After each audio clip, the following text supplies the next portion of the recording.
So, Why? They might even start paying me. that's unlikely.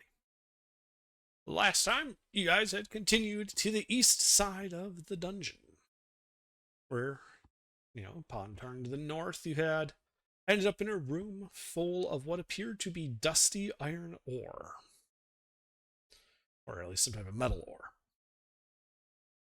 That's the room in the far left of the image.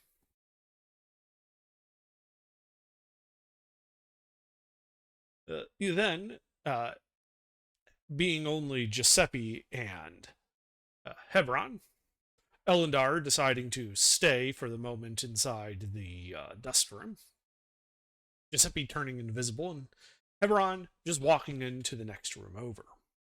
Inside was four large foundries,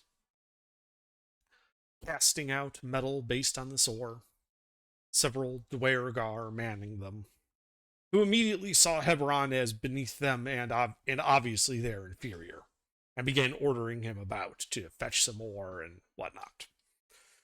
Hebron, being the good sort that he is, immediately hopped to, helping them make some more of this metal.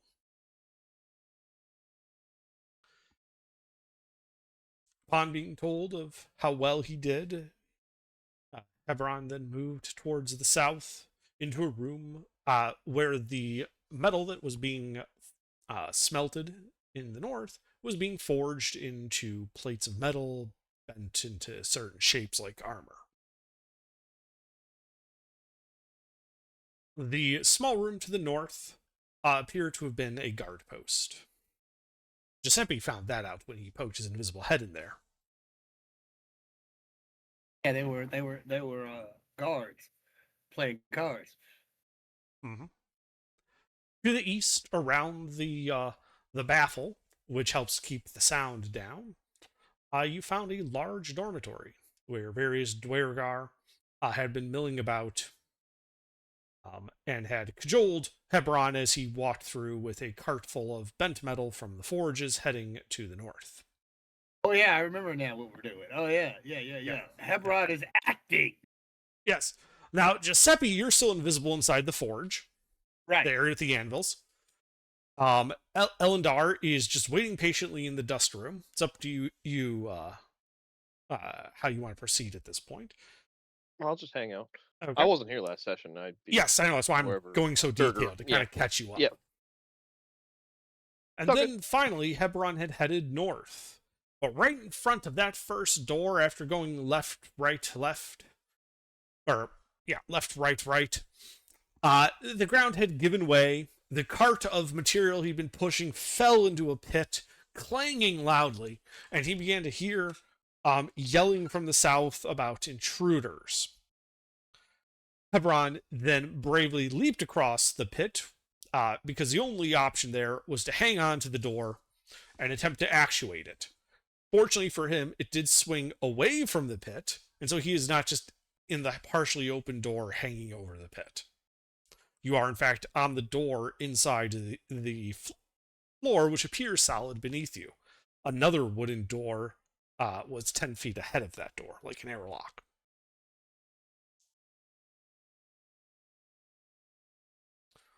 So, Hebron, you're in that area between the two doors. The door to your left is the door to the west is open, and immediately on the other side of that, to the west of that door, is a pit where your cart had disappeared. Right. You can hear sounds of armored feet pounding down the hallway as yells of intruder continue to get closer. Hmm. Sounds like you've got about a round before they will get visual on you. What do you do? I just close that door. Okay.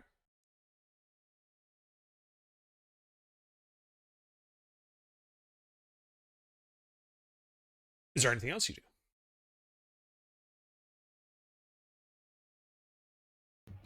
Yes.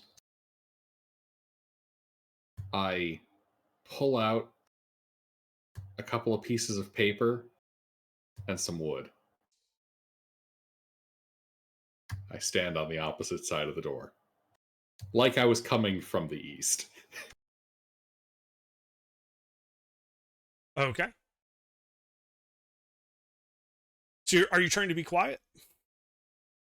I'll just be standing there. Yeah. All right, well, give me a Yeah. stealth check then. Let's see how Acting. quiet you are.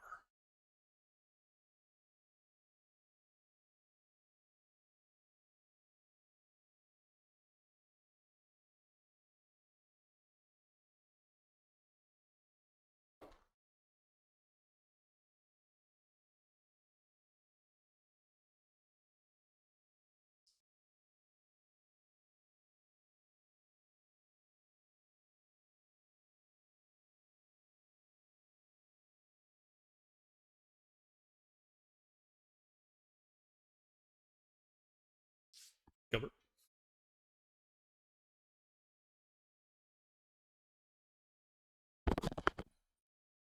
Can you guys hear me? Yes, I can hear you. Okay. I asked Gilbert for a stealth check, and I haven't heard anything. Com check. I hear you now. Do you hear me? I hear you now. Yes. Okay. I heard you talking. Give me the description, and I look, and I happen to see my internet's disconnected. I'm like, wait, can you guys hear me? Discord goes down, then it reconnects, and it says, the lobby is struggling. The red exclamation. All right. Yes. It's So as I stealth said, check. I need a stealth check from you on the other side. All right. Holy fuck! Yeah. So you hear, those feet kind of coming to a stop, like right on the other side of the door. And you hear the door guard talking, like, what? Looks like you fell down the hole. Really? I don't see him down there. I must have fallen under the cart and got squished by it. Stupid intruders. Oh, yeah. We should probably check, though. Oh, I'm not climbing down there. I'm not climbing down there either. Oh, I know. Let's go up, grab one of the less important workers than us. We'll send him down there.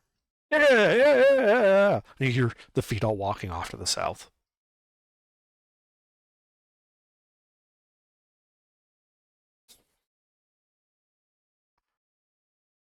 Yeah.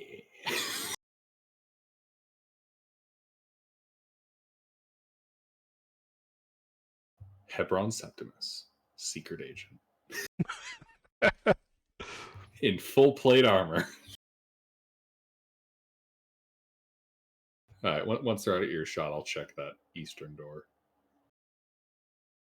All right, give me an investigation check.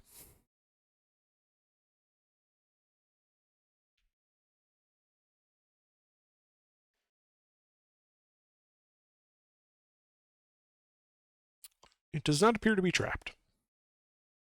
I pop the door. It opens to reveal a 5-foot wide hall going 10 feet and turning to the north. We'll walk forward. This time being mindful of pit traps. All right, give me a, let's call it a investigation check as you kind of scan the ground in front of you.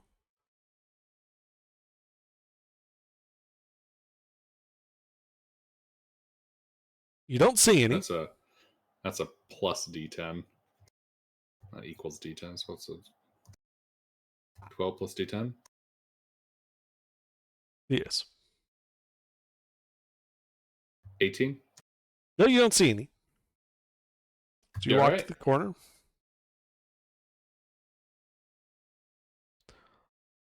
Then you see that it goes 15 feet to the north and turns to the left.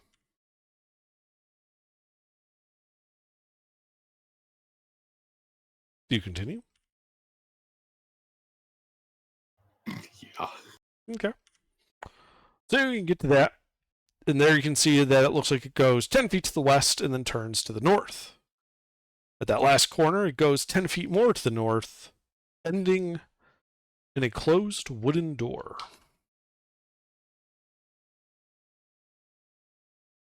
What kind of wooden door? The same type of wooden door you've seen throughout this entire dungeon. So it's like they standardized or something.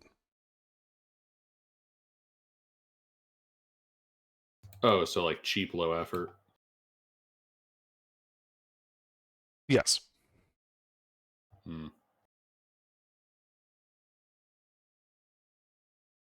Disappointing. I'd have thought they'd have taken their craft a bit more seriously. All right. I guess we'll pop the door.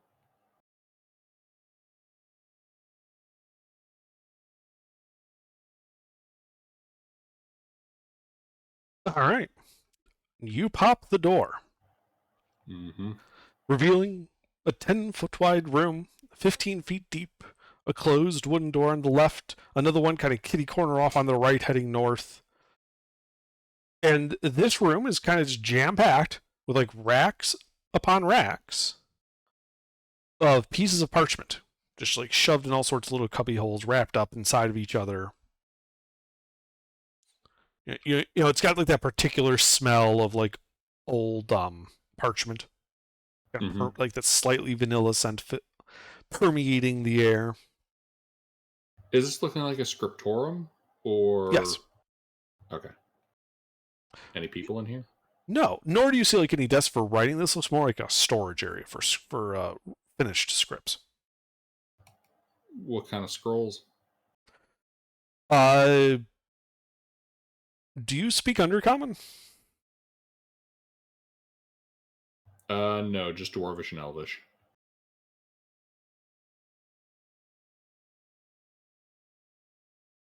Okay. So it appears to be a mixture of Dwarvish and Undercommon. The Dwarvish bits seem to be lists of like materials and parts with like notes jotted down in the margins in Undercommon. I see. What kind of materials and parts? From the part, it appears to be like, 15 left pauldrons, 14 right pauldrons, 13 shin guards, 12 greatswords, 20 helmets.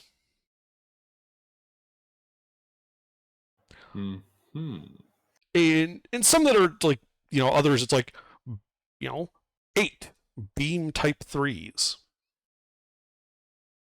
4 struts, type 4s. It appears to be lists of like orders and parts, some of which you recognize as like parts that are probably from those forges to the south.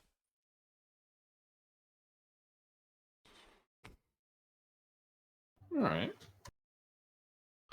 But as you're looking through here, Giuseppe, you're still invisible in that forge area with the anvils. And you see 3 Dwergar kind of just casually walk through that eastern door and start heading towards one of the 2 northern doors. From what you can hear their conversation, they're looking for someone expendable. Someone like, say, Ruffles' character, who you can follow invisibly. I know. I'm going to head back towards where Ruffles is. Okay, same direction that they're heading then.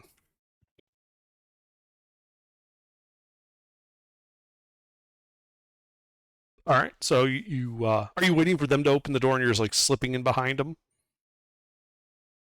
Yes. All right. Yeah, well, through the loud clanging of the forges and whatnot, the steam kind of coming out of the smeltery. There's no need for a check. You're already invisible, and they can't hear shit in these rooms.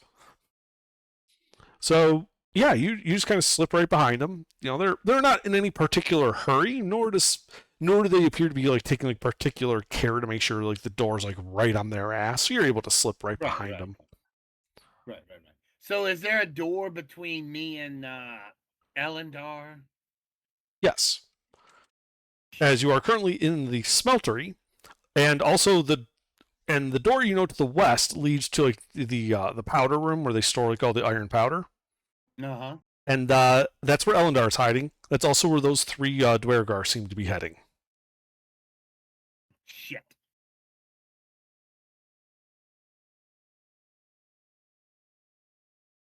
All right. Well, Mr. Elendar can pretend to be an but he expendable won't worker. know this unless. Well, I'll just follow along and see what happens. He's I have a wisdom of 20, an intelligence of 13, a charisma of 16.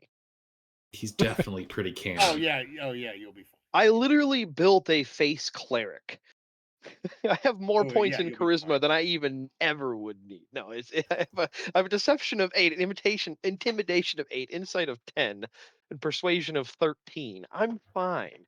Are you an adventurer or an expendable worker? Expendable worker? Excellent. Come with us. Are you a threat to this civilization? No, I work for you. All right, well, Elendar, so you're sitting there in the dust room, and with like heaps of like different metal ores, and the door to the east, where Giuseppe and Hebron had disappeared through, opens, and you can see 3 Dwergar come in. There's a moment before they're going to realize you're there. Is there anything you want to do? Is there the equivalent of a rake to lean on? Look big. There is in fact. It's like a floor broom, like one of the wide ones, except it doesn't have bristles. It's just kind of used to push dust into the piles. Yeah. Yeah, so you're just leaning on that. Yeah, I walk over and grab that up to, even if they caught out of the corner of their eye me walking over to it, I'm the pretend to look busy mode. Gotcha. All right, give me a Somebody walked in. give me a performance check as you pretend to look busy.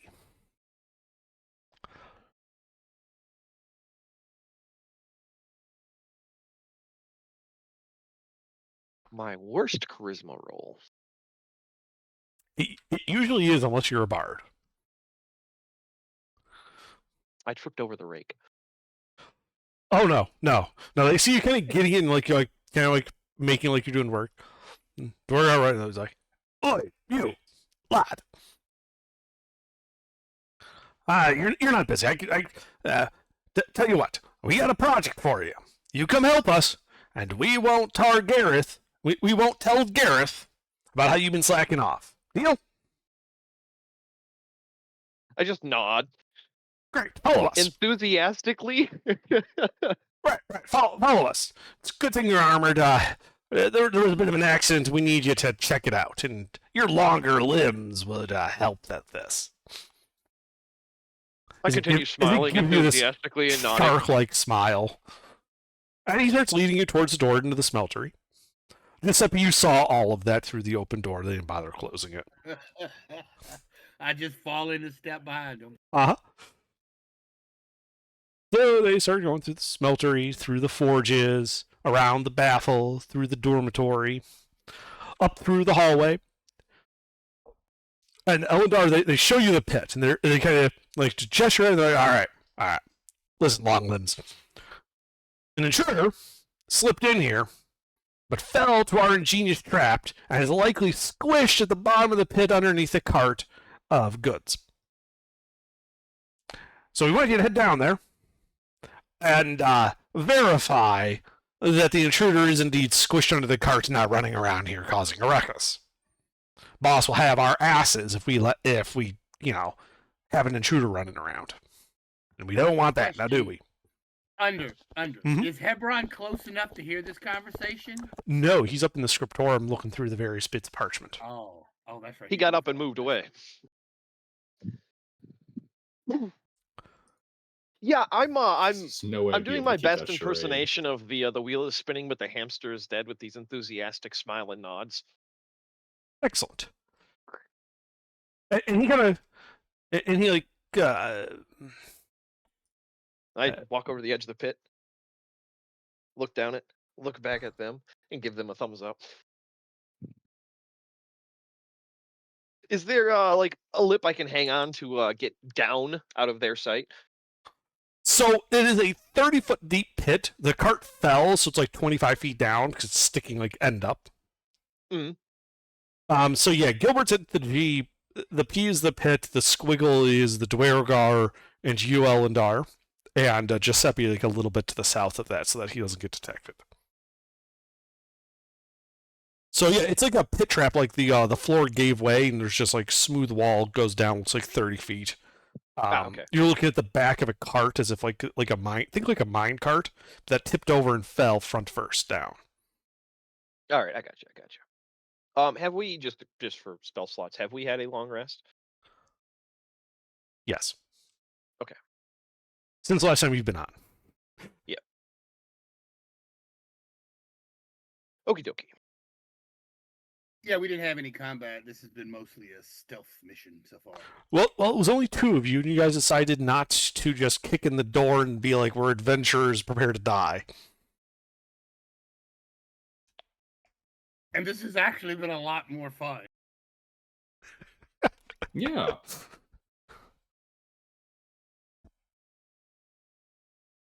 I happen to like stealth levels. So really dumb.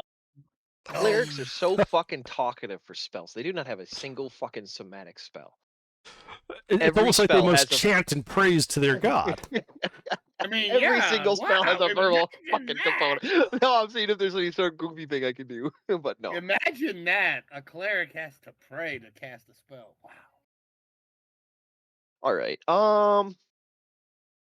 Well, I aim for the bushes. And you're jumping in. Yeah, I'm just gonna drop down on the cart. All right. Do you have anything that slows your fall?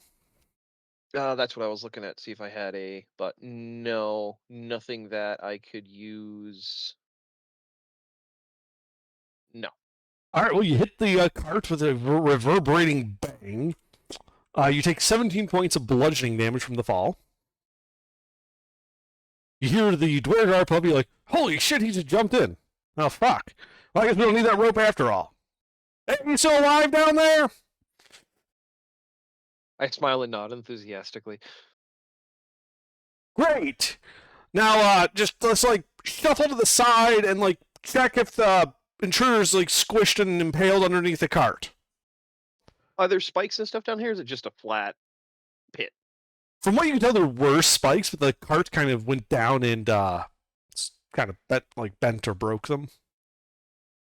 Anybody who was on the far side of that cart was going to have a bad time. Like, they first get impaled, then the cart pushes them all the way to the floor, then it like bends down the spikes to form like staples holding them to the floor, plus the weight of the cart and stuff. Yeah, it would have been bad.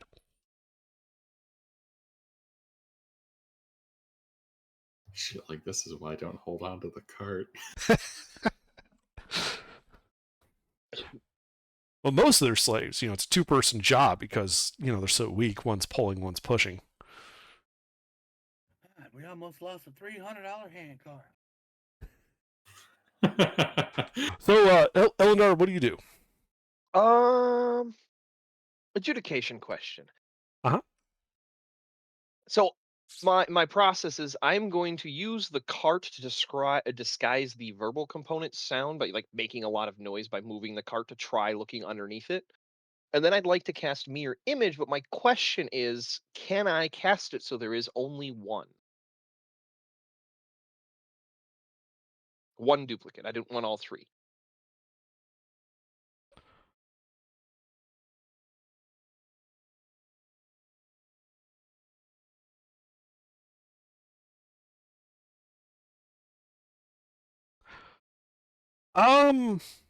I mean, I don't see why not. The spell doesn't Basically- say you can, but on the other hand, you're just basically acting as like it's a pre-degraded mirror image. So I don't Yeah, see you're- why not. You're making a worse version of the spell. Right. I mean, you could just easily say, you grab some random rocks and like attack yourself and miss and hit two of the images.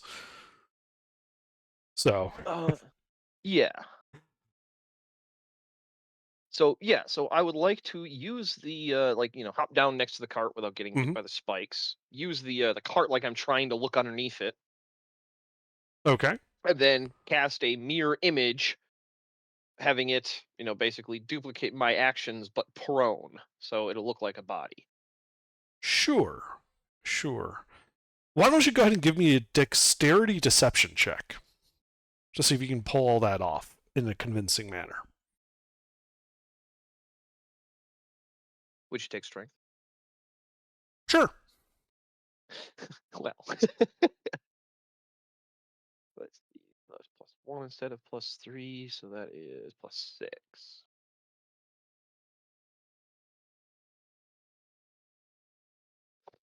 Dice, no friend. Yeah. So you're sitting there grunting, making the cart make all this noise while chanting your spell.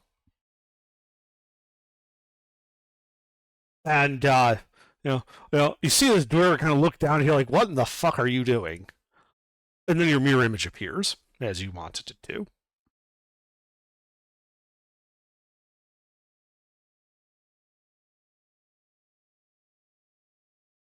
Yeah, and I point at the limb underneath the cart. I look up, smile and nod.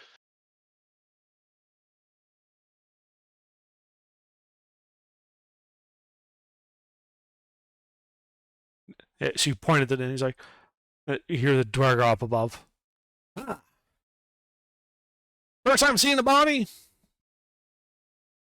You must be new here. Enthusiastic, smiling and nodding. Right. Well, that's good. Hey, while you're down there, grab the bits from the cart and start chucking them up here. All right. What's in the cart? Various pieces of what appear to be plate mail, but for like a large-sized creature. All right. Yeah, they're armoring trolls. Or I something large like that. Golems. They're I, making start- golems. Right, yeah, that's right. They're making golems. I start with my strength of +1, ineffectually throwing them high enough to get them out. But I continue enthusiastically trying to throw them high enough to get them out. Okay. Yeah, so you're like throwing it up, it's not quite making it. One of the Dragar starts chuckling, turns. Says some words you can't quite make out because there's a floor between you. Giuseppe, you can hear them. It says, "Hey guys, check this out." And all of a sudden, then you see the three Dragar kind of peering their heads over the edge of the pit as you're chucking these bits of armor, but you're just falling right back down. They start kind of jeering at you, laughing. Giuseppe can clearly hear them starting to take bets on how high you can throw the next one. When you do, one of them cheers, the other two scowl and pay him like a coin.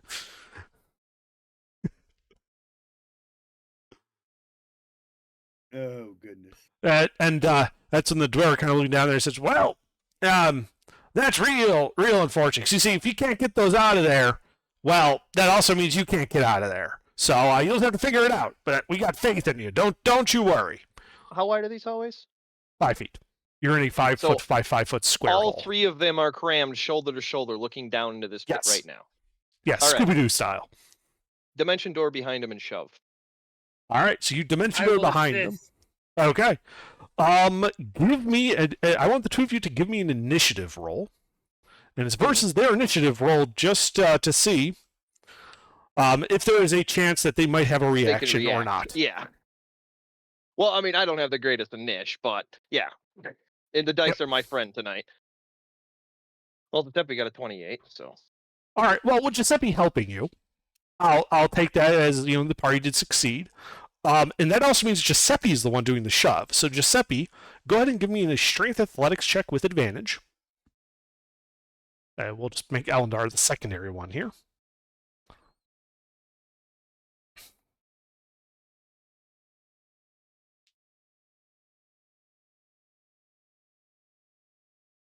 Yeah, and you just crash into them from behind, the invisibility kind of flickering a bit. As they go ass over tea kettle into the pit, you hear some brief screams before these hear thud, clink, clink, clink, thud, as they hit head first right on the minecart.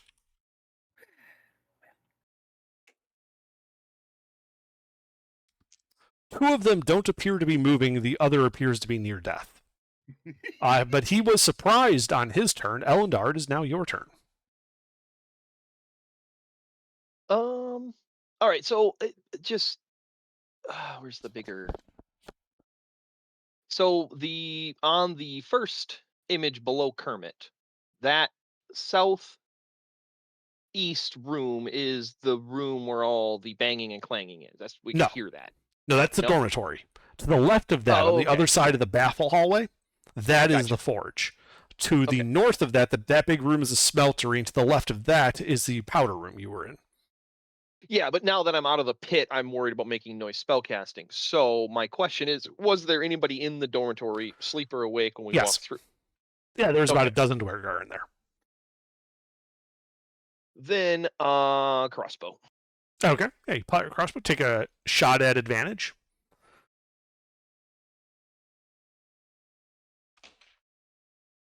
That will hit him. Ready for this amazing damage, guys? Fucking minus He 2 is still consecutive. alive. Shit. Giuseppe? Well, it's your turn. You go next. Well, hell, I don't have anything that can reach him. Take the crossbow out of my hands. Yeah, can I snatch the crossbow from him and shoot it? Yes. Technically, it does not break the reload economy because I'm not the one shooting. Yep, you take the rifle, the crossbow from his hands. There's just a bolt in it for some reason. Well, I think the mechanic is Just I a spend the regular rest of my crossbow, right? action reloading it, right? Yes. And I'm sorry, what was that, Giuseppe? It's just a regular crossbow, hand crossbow. It's a light crossbow, so it's a D8 for damage, 80 range, and then dex based. Yeah, so it's an attack roll with a dex weapon. I assume you're proficient with light Wait, crossbows. Never mind. I was gonna say I am. okay. I have one of my clear things, but that makes noise. I can And- add 2d Yeah. 2d8 poison to my Okay. attack, but they're fucking Dwergar, so. That would hit. Would you care to roll just another d20, Giuseppe? Because you did have advantage on that. Great.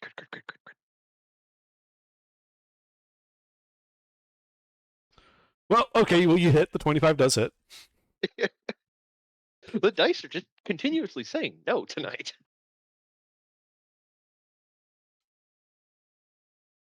Yeah, Such as a he little goes still. dice. Two bolts sticking out of him. I just look at Elendar as I hand him his crossbow back. Like, Yeah. Also, Giuseppe, you are now visible. Well, I kind of figured that. Yeah. Just making sure that you understand.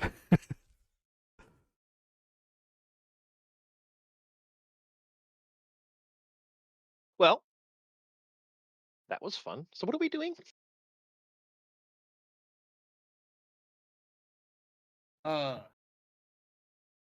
We are going after Hebron. We were moving through the forge. And Hebron went on ahead. But these guards heard him, so All right. now they've been taken care of. So Yeah. So let's see. we can move that now. I don't remember if there was anything between Hebron, and the room you went to, Hebron. Was there? Or You don't know. I don't think you've been there. I don't remember. I didn't follow him through the door. Right, you He stayed in went the on through forge when door he and went I through. Yeah, then I went back. This and is the gathered furthest up the you've guards, been. Yeah. Yep, so yeah, you've got a closed door right on the other side of that pit. But neither of you would know what's in there. Okay, I have a question about my ring. How many charges does it have? Because it doesn't say on the. It doesn't. I don't have a. What thing on how ring? many What's it charges called? are. The ring of greater invisibility. That's what I was used to be invisible. Right. Let me just double check that real quick. Because I don't have how many charges it has. Because I know I'm off, but if it has another charge, I'm just gonna go invisible and go through the door and continue on.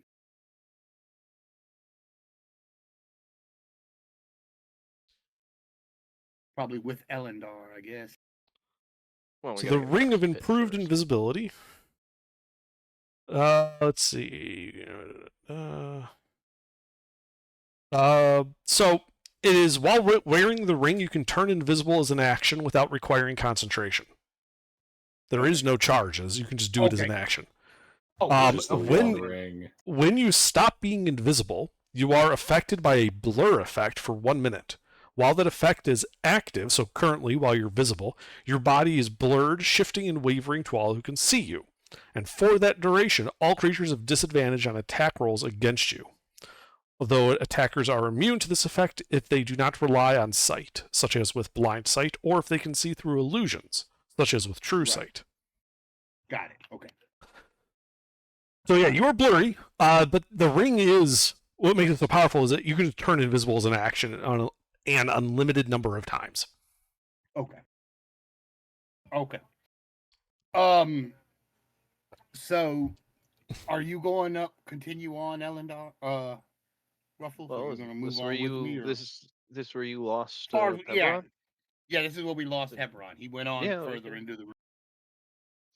We All right. can see where he's at. I was going to ask, could I take a three incense blocks, light them, and put them down below where the dware bodies are?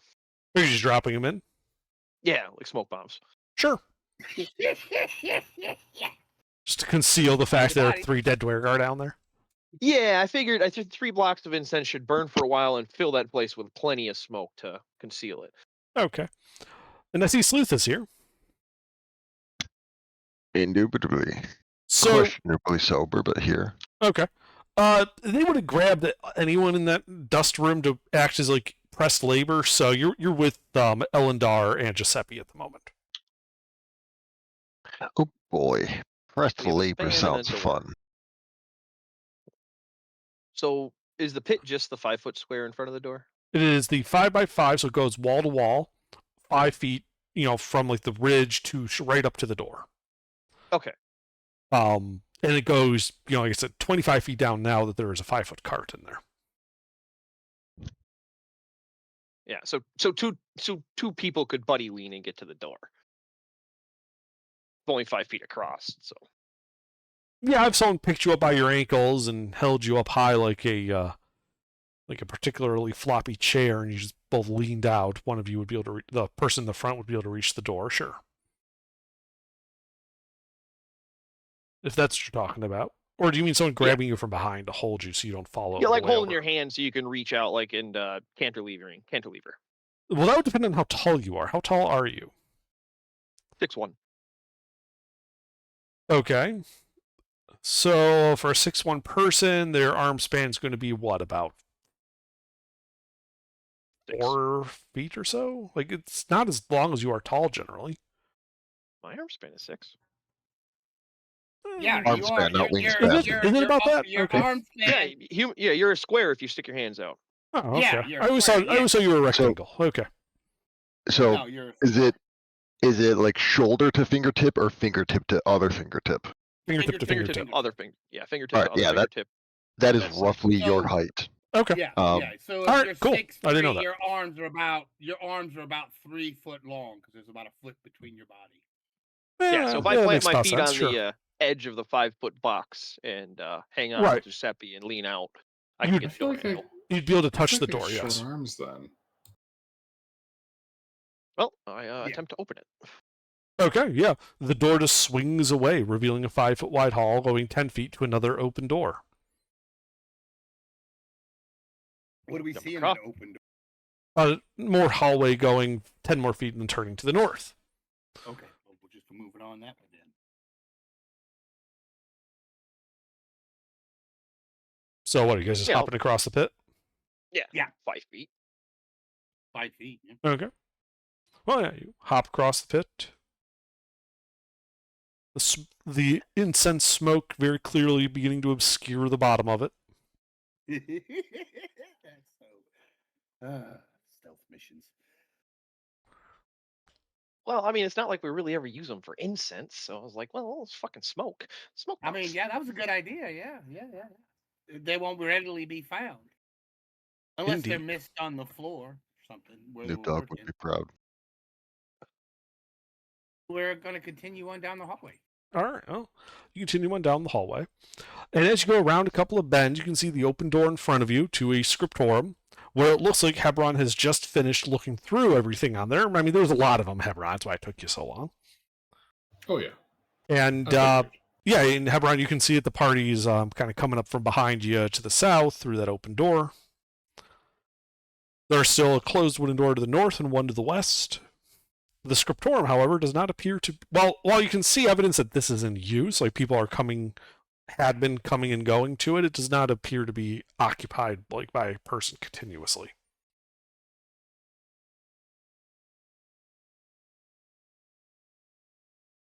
Anything particularly illuminating in here? Well, given that you've already made the guess, you're kind of getting it. This is starting to look like they're building golems. Dozens and dozens of golems. Hmm.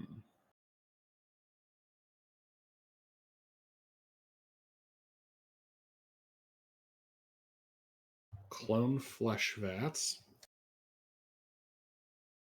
Golems. Interesting. Doors?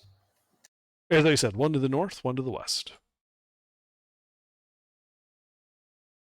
We'll take a listen. Starting with the west. Okay, give me a perception check. That might not come through. I said, okay, give me a perception check.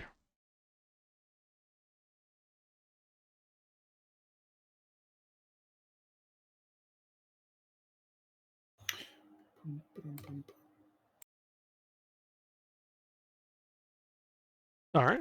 You hear nothing. Pop the door. Okay. You pop the door. You see a room 20 feet across to the left and right of like what looks like to be like a 5-foot bridge. The room looks like it goes down 10 feet and goes north and south 10 feet from this central bridge. And you see golems just standing there, staring straight ahead. Iron? Yes. On the other side of the room, a closed wooden door. We're going to close that door. Okay. North?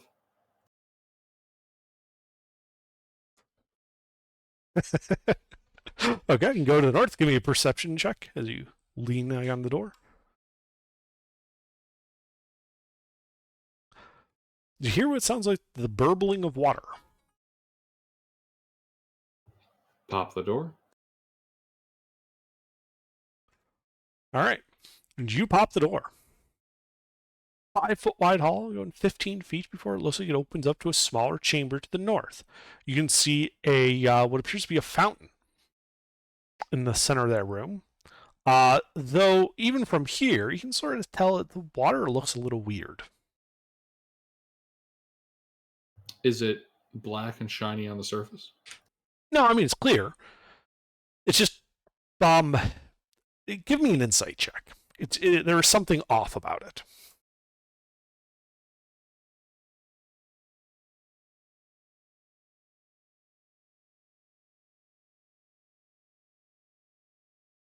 Really, Dice? Really? Yeah. Fucking Larian. Like I said, there's something off about it, but you can't quite put your finger on it.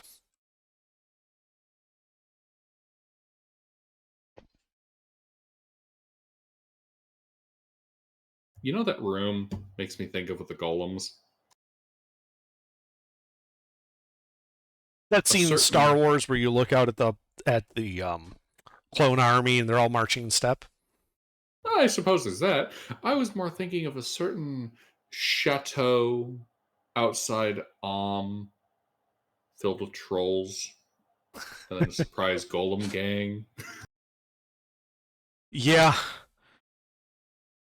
I don't have enough MILFs minute meteor for this. Also, it looks like things that might be able to squeeze through those doors. Yeah, I think we're gonna go north. Aw.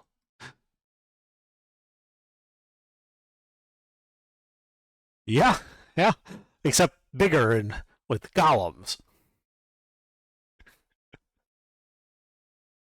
They're making an invasion army. They're gonna raid the world.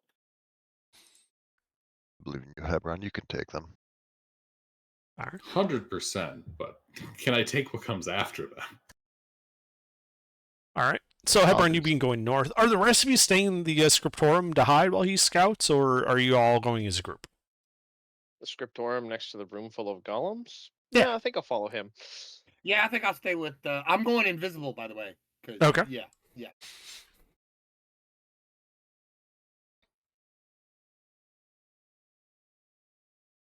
Can't turn invisible, but I am very sneaky beaky like.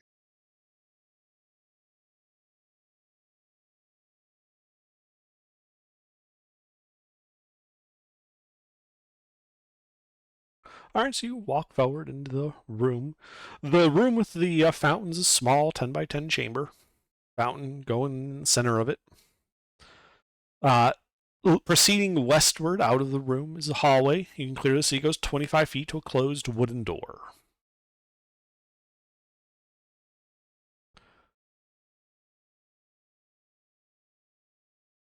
As you get kind of full line of sight of that hallway, you see this single Dwergar who has in his hands, kind of gripping both left and right side of these pieces of parchment, as if to make sure he doesn't let them go. 5 feet down this hall, you see him. He sees you. He stops. Who are you? We're the interns. Make a deception check. Am I deceiving him though? I am technically an intern. You are deceiving him. I know. Remember, I this is know. one of the literate ones. He actually narrows his eyes wait, what? Come on, Dicebot. And you hear him say, really? An intern? Who's your boss? What was the name the guy said that I heard? You heard a couple. Gort, Thimble. No, it was one that you said when I was leaning on the rake. Yeah, when they grabbed him. They and- only big refer name. to the boss. They never gave you No, a name. no, you said a they name, said a Underdark. name. You said a name. Oh, you're right. I He did. said he wouldn't tell so and so. That's the name Yes. I want. Yeah, it was Gordon. Okay, yeah. Yeah, so I kind of step up next to Hebron and say that name and be like, hey, he's been hiring outside help to deal with the menial stuff. He blinks a couple of times and gets this kind of very obviously trying to be crafty but bad at concealing it. Oh, yeah.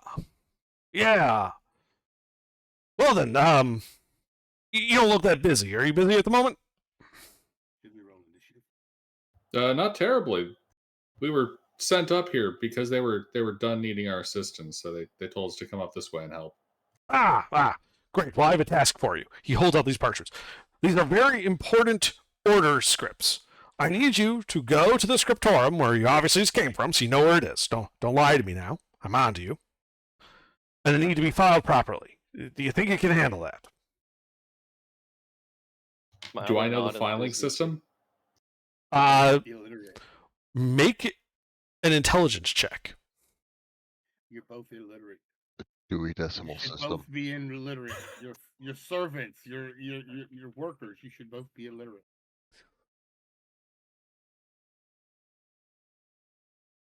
Maybe not. I don't know. Yeah, you could see very clearly that it was chronologically ordered.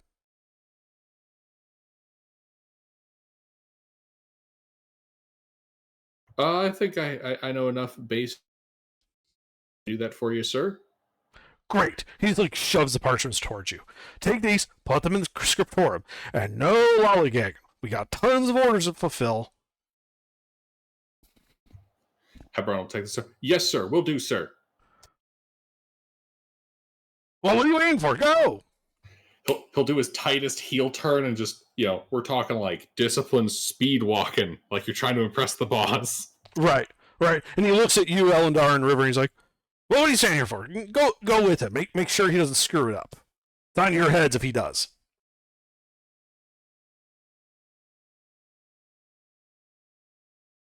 I can Yes, of course. supervise the best of them. Okay. I will go perform middle management duties. I'm gonna follow him around, bitch about things, and do absolutely nothing productive. And then I'll say unusually loud as I pass where I might figure Giuseppe to be. Of course, want to make sure our friends in low places stay where they need to stay. Yep. Already planned it. Yep. And So then follow that around. all right, so you guys start heading back to the scriptorium. Giuseppe, you're just sitting there in like the corner as you watch this dweller come over, dip his hands into the fountain, and begins rubbing them as if washing his hands with the liquid. You hear him grumbling about damn dirty lightsiders. Ah. He kind of shakes his hands off into the fountain. And then turns and starts walking towards that western door. I'm going to follow. Okay. So you follow him. He gets to the door, opens it, walks in. You're right behind him. Again, he's not being particularly security conscious, so you're easily able to slip into this large room, which is 20 feet wide and about 40 feet deep. Closed wooden door to the south, visible as well. And you can see what looks to be like about 6 or so stations. A chain winch system kind of goes along the ceiling, and it looks like you can see maybe a dozen or so Dwergar working on 4 iron golems in various stages of assembly. Okay. So this guy must be the boss. So you think that, but then you see this guy approaching this other Dwergar who's standing in the corner up on a dais, just kind of sitting there with this regal bearing, as if just surveying his domain. Right. Now, do you speak Dwarvish?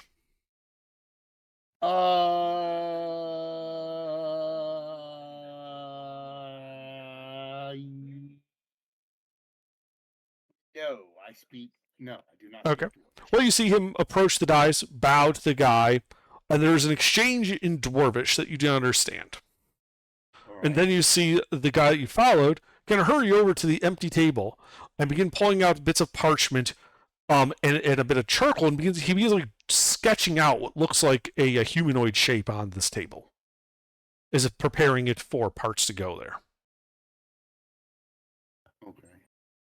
Oh, so he's making like a design for the Yeah, blueprint. like he's doing like a layout so that you know, because you can fairly clearly see that there is a caste system going on where there's like the high up supervisors.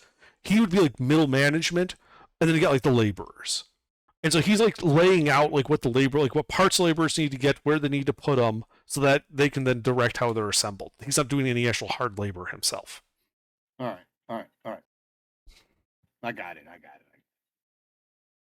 Yeah, and like the forge area, this room is resplendent with sound.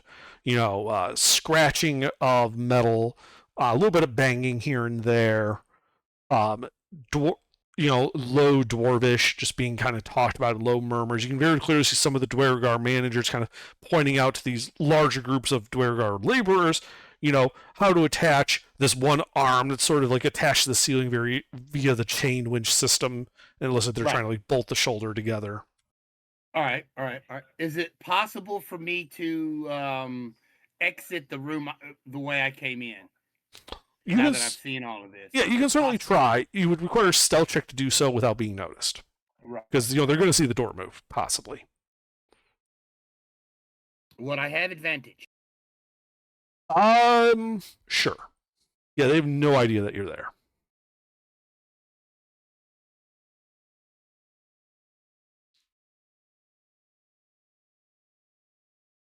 Oops. Yeah, as you slip through the door and into the hallway, with no one the wiser. All right, good. And then I'm going to head back to where the party went and inform them of what was in that room and who I assume is the man in charge, the guy in the throne in the big chair. I assume he's the man in charge.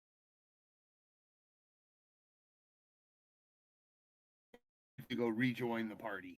All right. Yeah, so you start heading that way. The party has long finished. Do you guys actually go and file this stuff, or do you just like dump it as soon as you're out of sight? Do you read what it says? Oh, 100% reading what it says Okay. Well, and then filing. yeah, it appears to be order forms for what the Dwarvish translation would be magical golem superstructures. 12. Who are requested. Does this one also have undercommon notes on it? It does. What do they say? Well, one of them says only 10 in working order were delivered. 11, 2 of them failed during testing. Another one is a note that says, that Nusset will not be pleased with this level of output. It's like a dire warning to anyone who reads it. We probably knew okay. that already, though. We kind of knew that.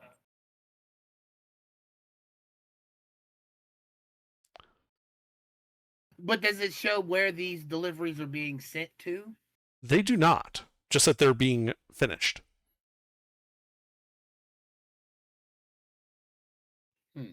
That's interesting. So they're building an army for someone.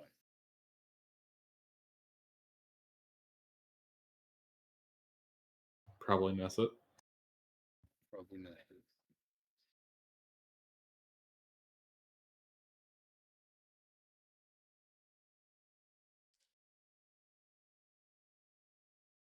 So I take it we have to take out Nesset. That's been my motivator. Well, I mean, yeah, but so how do you want to handle the big room of Dwergar and the big boss man? We truly need to shut this factory down if we can. Because I think I remember at the beginning of this whole dungeon, we said we were going to clean this place out and make it our own. I don't recall that. I do, because it's got forges, it's That wasn't laid at the out beginning like, of the dungeon. not at the beginning, before we started figuring out what this thing was in. Anyway, what are we going to do?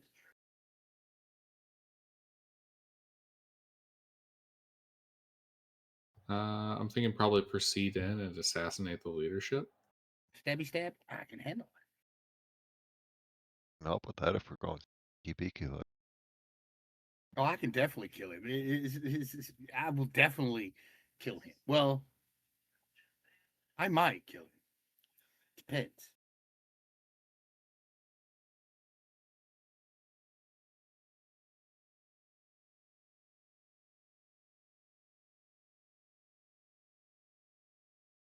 So what do we do? We going? Let's go.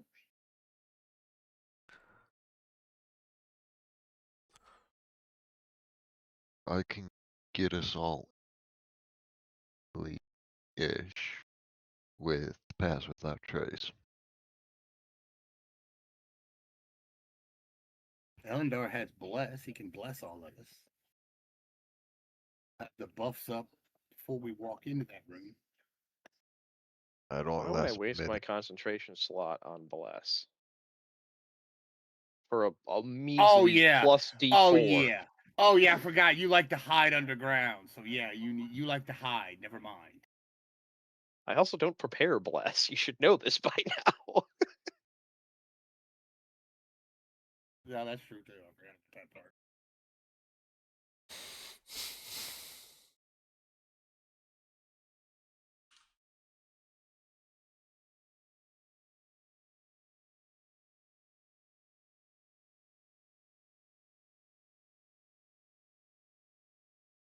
All right.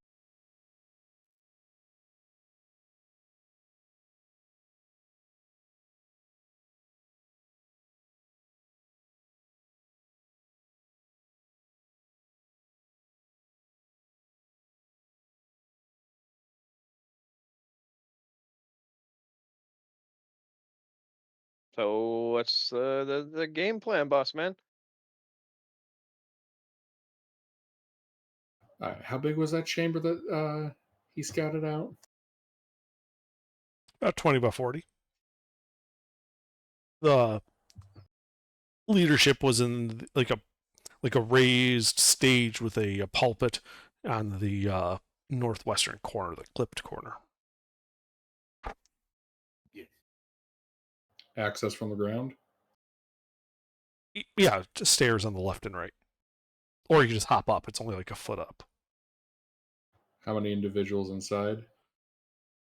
There were the leader, 8 middle managers, and about a he didn't get an exact count, but somewhere between 12 to 18 laborers.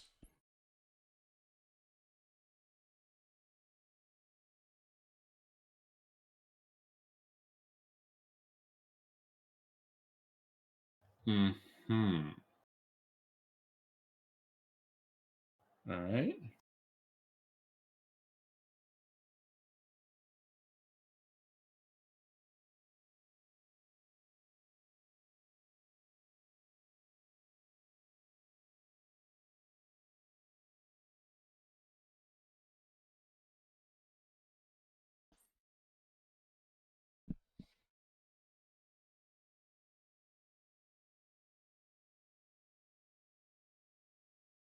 Suppose we could just kind of kick in and kill everyone. I don't see a reason to make an overly complicated plan if you guys don't have an idea for one. No, no, I don't have a plan. We're going in and we're going in hot and loud, I guess. Well, do your fancy new ring require attunement? What ring? Invisible one. Oh no, I've been using it. I'm invisible now. Hell. Yes, it does require Does- attunement. Does require attunement. Okay, never mind. Oh, you was gonna have me slip it off and give somebody else? Well, yeah. What's my gimmick? Oh hell yeah. Meld into stone, turn on the blender. Stick that in front of the fucking door. Well, I'll probably, if you need a signal, Hebron, I could sneak in first and hit the boss. And then when you hear the explosion, you could hit the room. Well, we don't really have to sneak us in. Well, no, that's what I'm saying. I could sneak in, and Yeah, then when I hit the boss, Well, no, hang on. because- You just come in with us, and we would act like the total dots that we are, and we're looking for more work. And Okay, then yeah, we- you yeah, get I into can sneak position, around. and in the confusion of us discussing, Right, yeah, I can do that too. Yeah. We could also come in bearing bad news. Hey, boss. Scriptorium's Found on 3 fire. dead. No, found no, 3 no, dead. not the scriptorum. But hey, we've been told to bring you the news. We'll use the name of those workers that you killed. They have there's been some kind of smithing problem. Whatever a bit of the the process, the metal wasn't quenched correctly. They sent us to tell you there'd be a delay.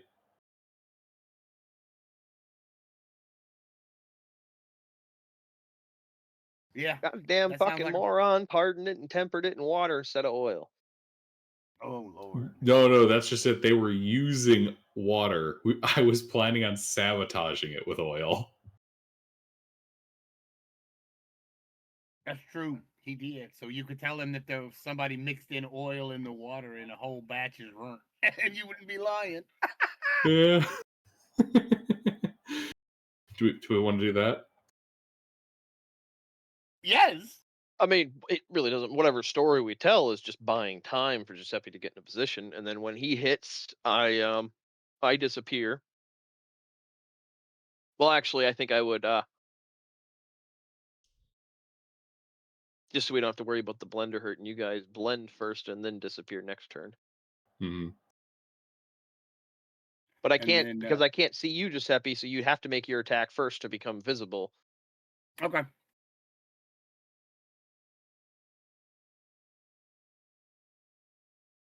All right. All right. Sounds like we've got a plan. Sleuth, you here?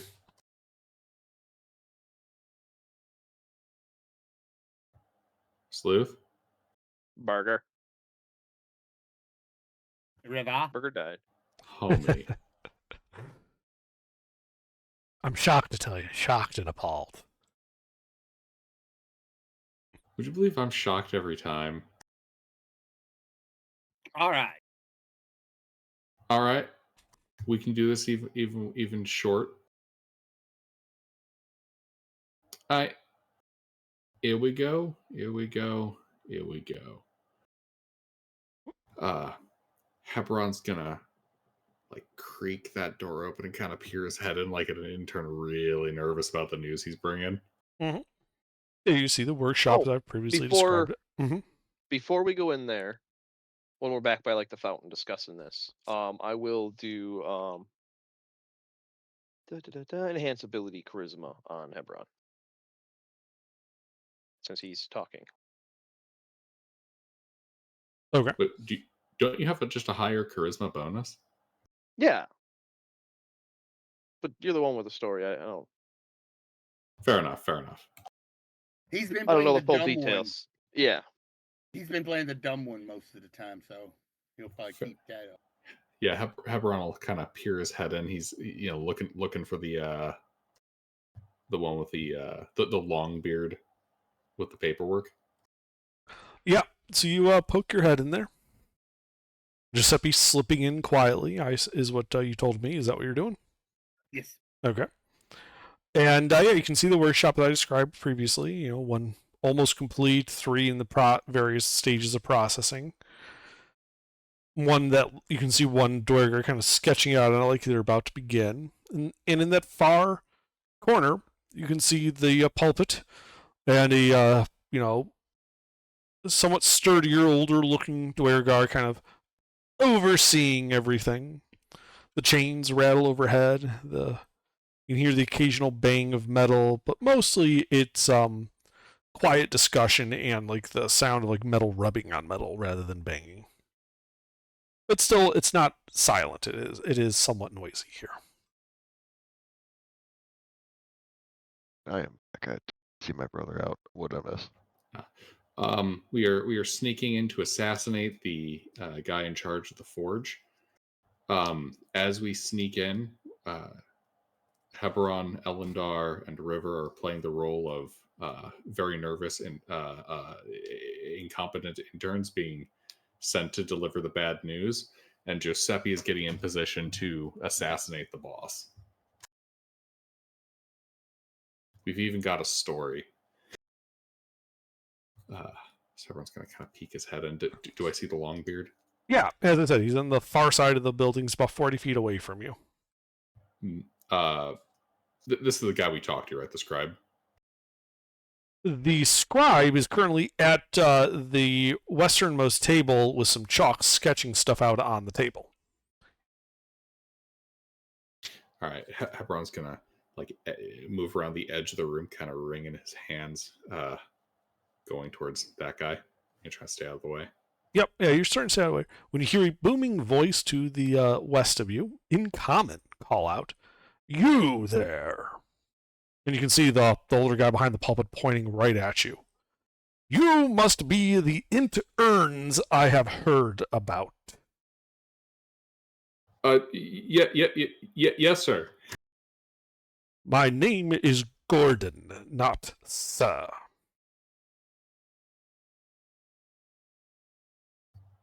Do Durgar have a typical title that this dude would be operating under? Yes, but typically only used between Dwergar. For you would just call him by his name in a polite manner. All right. What was his name again? Gordon. Yes, Gordon. Approach. And he points like right in front of his dais. Hebron kind of like do like a bit of a jerky bow, and then approach.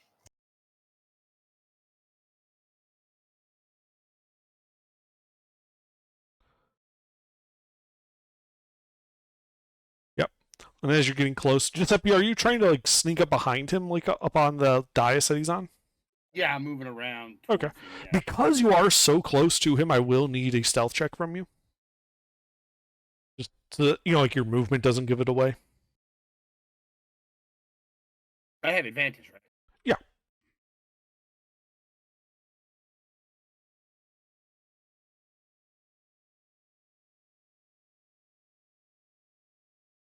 Okay, yeah, they have no idea you're there. So you just slip it right in behind him. Two of the middle managers on his left, one on his left, one on his right. It's got their arms crossed, just like the backup boss guys for the big boss. And as Gordon looks down at Hebron, everyone can clearly hear him say, "You have done well in the tasks assigned to you, from what I have heard. For what purpose are you here?"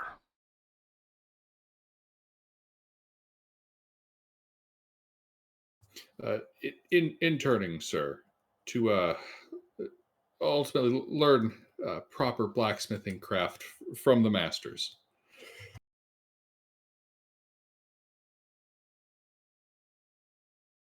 He blinks as if he was not expecting that answer at all. And he very clearly looks you up and down.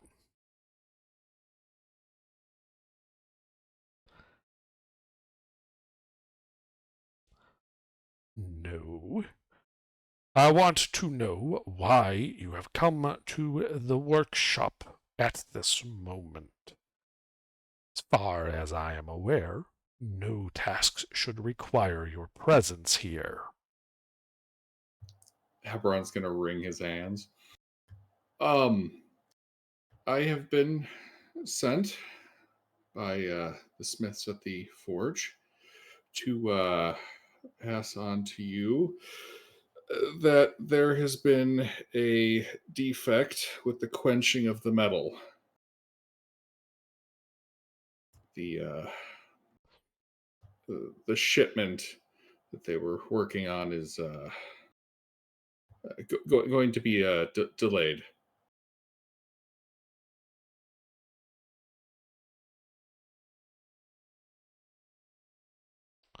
You seem rather well armed for delivering this type of news.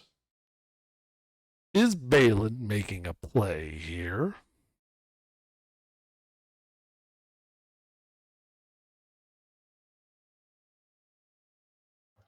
Have I heard that name before, Under? You have not.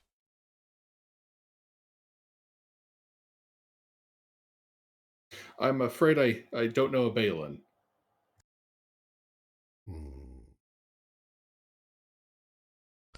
Very well, then.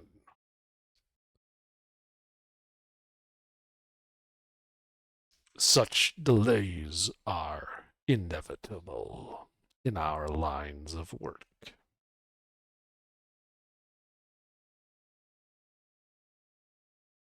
Return to your masters and inform them of my acknowledgement.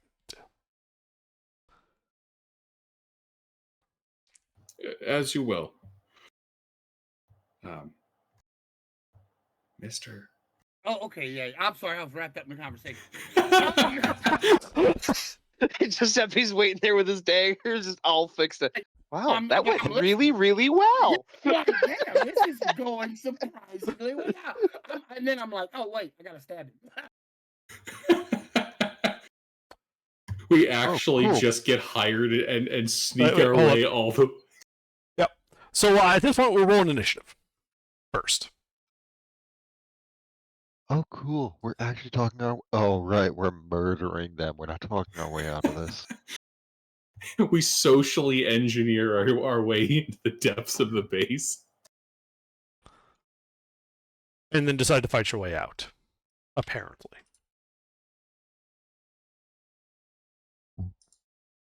I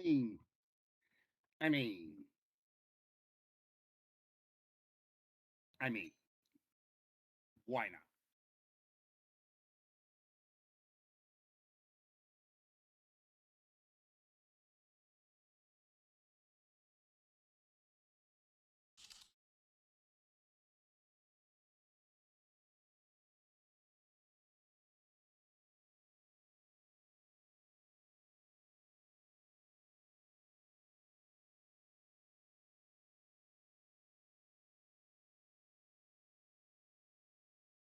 Nessa's watching this on the security camera. What the fuck are they doing?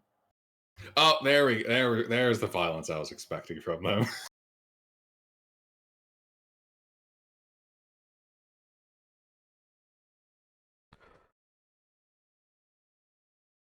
Well, Giuseppe, it is your turn. So, okay, I'm gonna attack him Uh-huh. twice. Yep. My first one has advantage because he'll be invisible.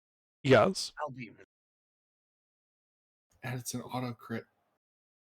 Yeah, I know it's an auto crit. If you at least hit his armor, I do believe you actually have to hit him. Yeah, I have to hit, but if yeah.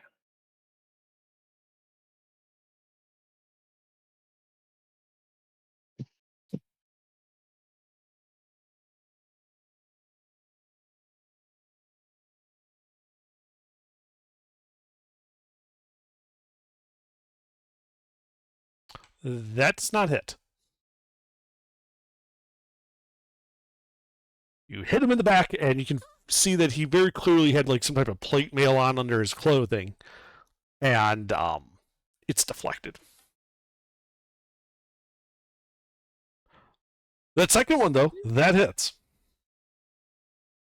I'm curious, why do you have advantage on the second one? Because he hadn't went yet. Yes, that's right. Yes, also they are surprised. Okay, cool. Then if he is surprised, then this will be nasty. Auto crit. Oh, boy. Assassin. Yeah, an assassin getting to use his assassinate abilities.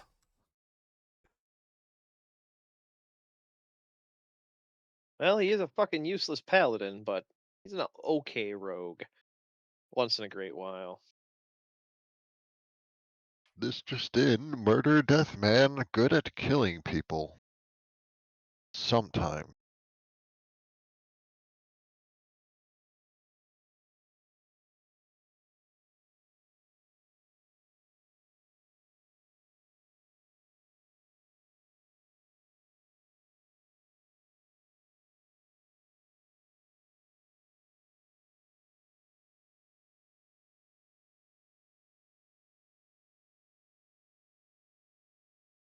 $59 points of magical, piercing, and radiant damage. Okay, that bloodies him.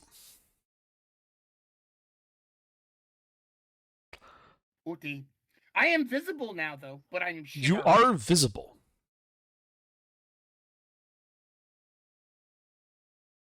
All right, DM2 is surprised. LeBron.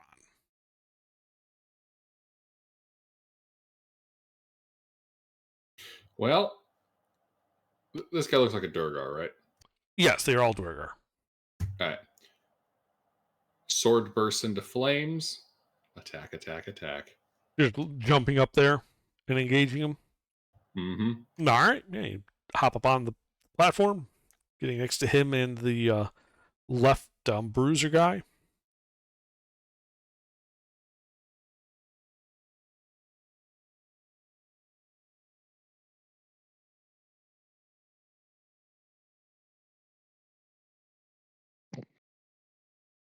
The 29 is the only hit. Yeah, this guy's really heavily armored.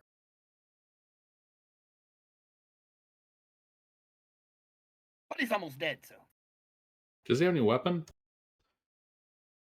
You don't see any.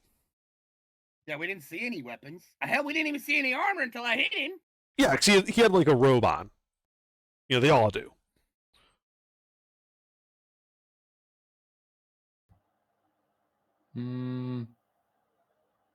Trip attack. Wait. Hold on a second. I forgot I had this maneuver. Let me double check exactly when I'm allowed to use it.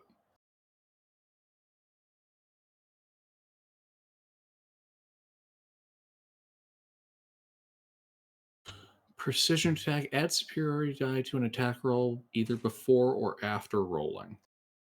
So I'm actually going to toss a superiority die on the 19. Okay.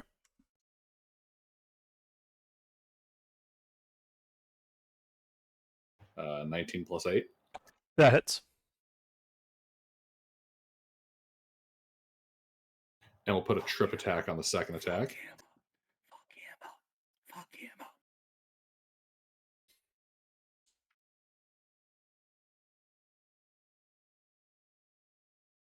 14 and 22 magical, silver, adamantine, slashing, and fire damage.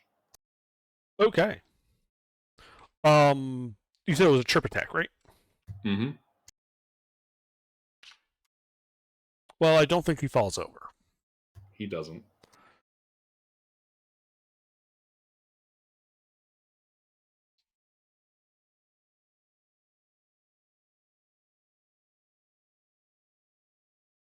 All right. Well, he's looking fairly rough. He is well and truly bloodied now. Between him and me, because he's well and truly bloodied. Mm-hmm. Between him and me, is there a straight line between him, me, and the other party members? No. Okay, good.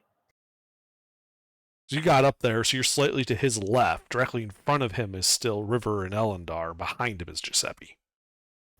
All right. Excellent. Anything else? Nope. That's all I got. All right. River, as the laborers appear to be surprised by this turn of events.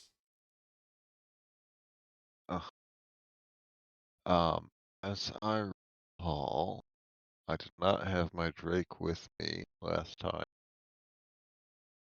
Okay. So I am go ahead and use my action to summon my Drake again Okay. Yeah, he appears. and stick him on the boss guy. All right. Yeah, he can go on the right side of the pulpit to get in him. Wonderful. The Drake will attack. Okay. Actually, Drake's gonna knock him down first. All right. Drake's a small creature. Athletics, reflex, or acrobatic. Is the Drake a small or medium creature? Medium. Okay. The Dwargard does not fall over.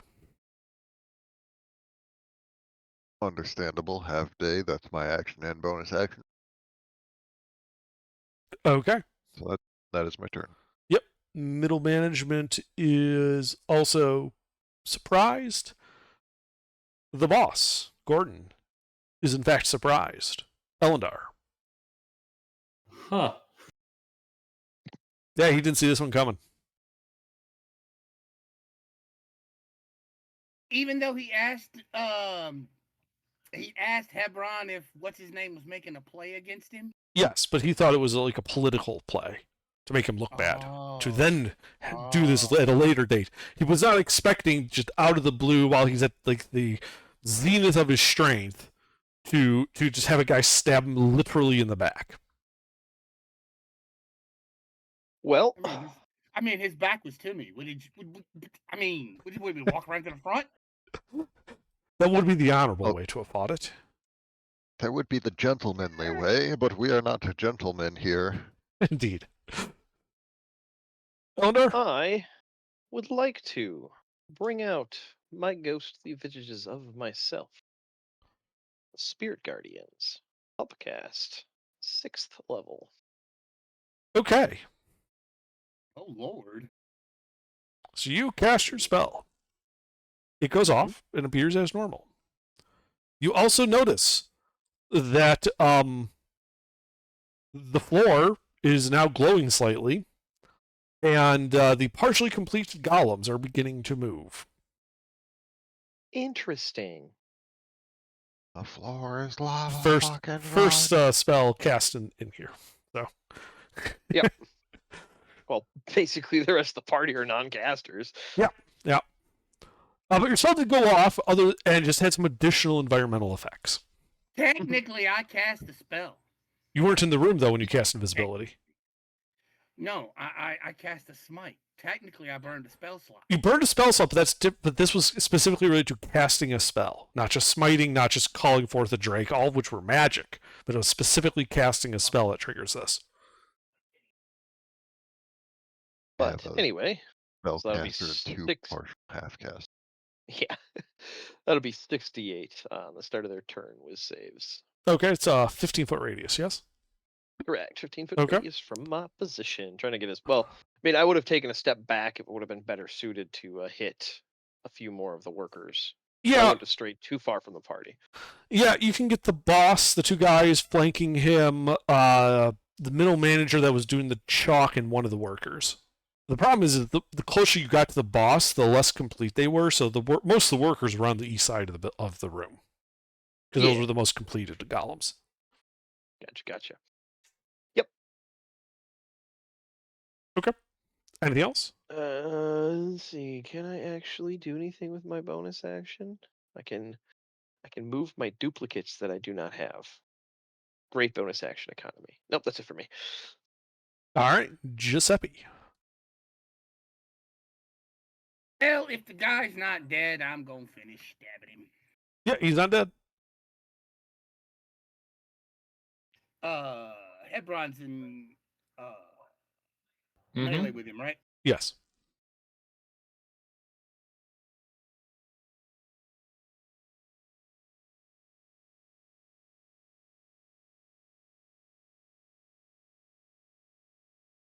Two hits. Wait, why do you have advantage? I don't have advantage. Do I have advantage?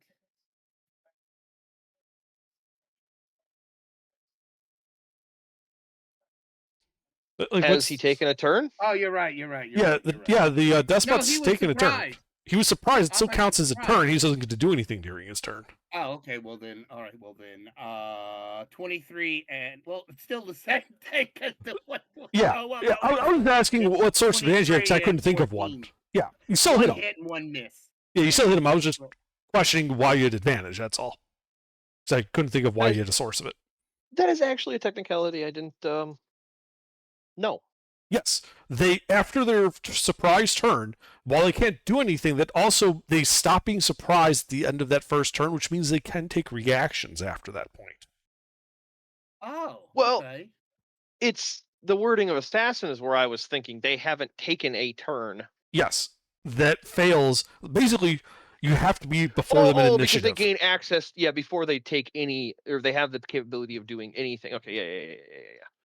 Gaining the reaction even though they didn't get a full turn. Yep. Right. Okay. Yeah, I see. Yeah. How bad does he look? Bloodied, not yet near death. Okay. Well, let's see if I can. Yeah.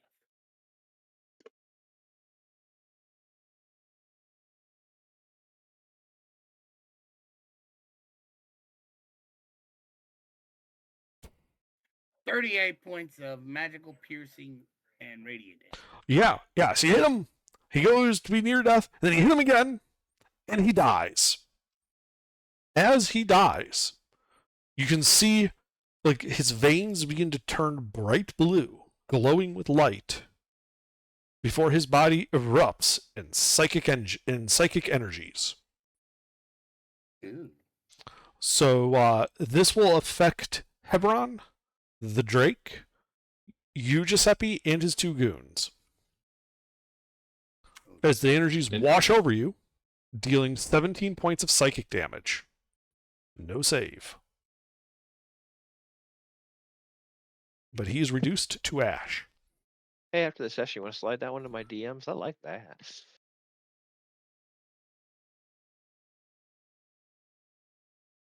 Wait, what? The stat block? Well, just that specific line item. On death, psychic damage. No save. Oh, you used the sword, huh? Sword of many things? Yeah. I used the sword. Okay. Oh boy. Let's see Does here. he die? Well, Or does he lose his wealth again? I don't know. Let's see here. He rolled a 7. Well, I don't have any wealth because I just got disintegrated. So. All right, let me get the drum roll going. Oh, man, I don't that's think he's awful. rolled a 7. So, I got some bad news, Giuseppe. Oh no. 7 is the void. Oh, Seriously? Oh. Seriously. This spell is Oh, well. disaster. Your soul is Yeah. drawn from your body and contained in an object in a place of the DM's choice. One or more powerful beings guard this place. While your soul is trapped this way, your body is incapacitated. A wish cannot restore your soul, but the spell reveals the location of the object that holds it, and you can draw no more cards. Does it happen to be located in Hebron's back pocket? We are powerful beings, after all. Well, you don't know. His sword just kind of clings to the ground from He's still there. senseless fingers. His body is just kind of swaying before it just falls over backwards insentient. Damn. Didn't realize he was this vulnerable to psychic damage. Damn. Oh well.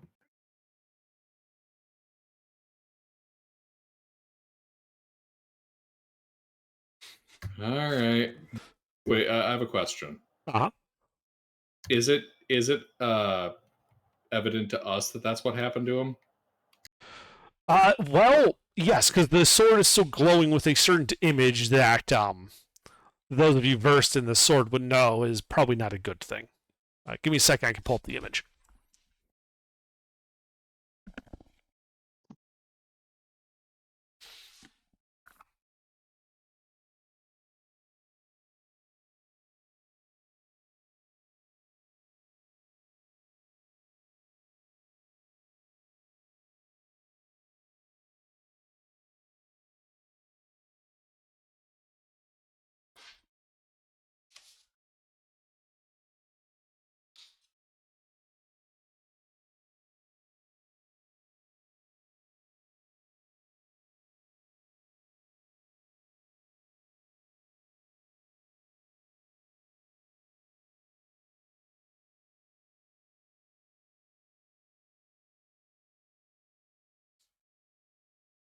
Yeah, this is the image on his sword when it falls to the ground.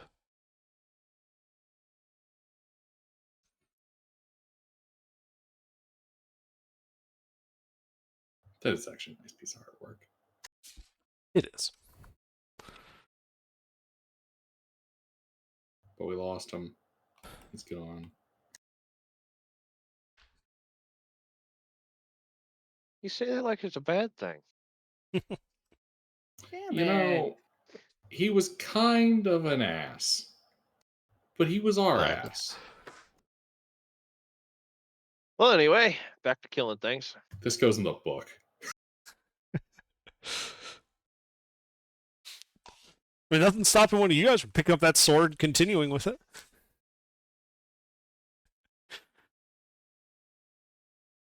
I mean, I'm building a Giuseppe, another character just like Giuseppe's. Except this time he may not be a reborn. Well, isn't the whole thing with your reborn you can just possess a body? Yeah, Well, his soul Well, there's can. a conveniently I can't. empty body right there. yeah, but he stole my soul, so I can't. Yeah, but you're not hearing me. There is a conveniently empty body right there, waiting for a soul to get shoved into it. Sits up. Where the fuck am I? This isn't Giuseppe. Stabs him while he's down, killing another Mister's character. Somebody else starts talking. Well, hopefully he's better than the last guy.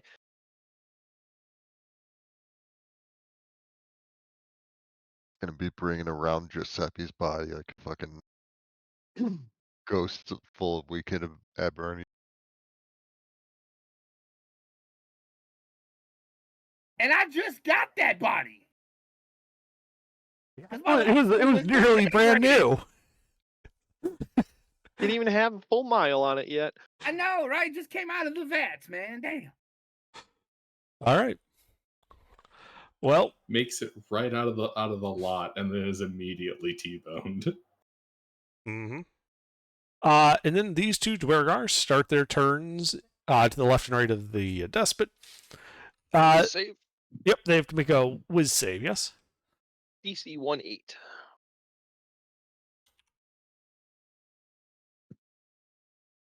Yeah, they failed.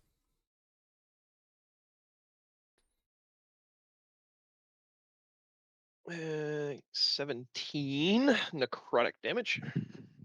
All right, they are both That's near my- death as a result. So my ghosts go boo, scaring the life out Mhm. of them.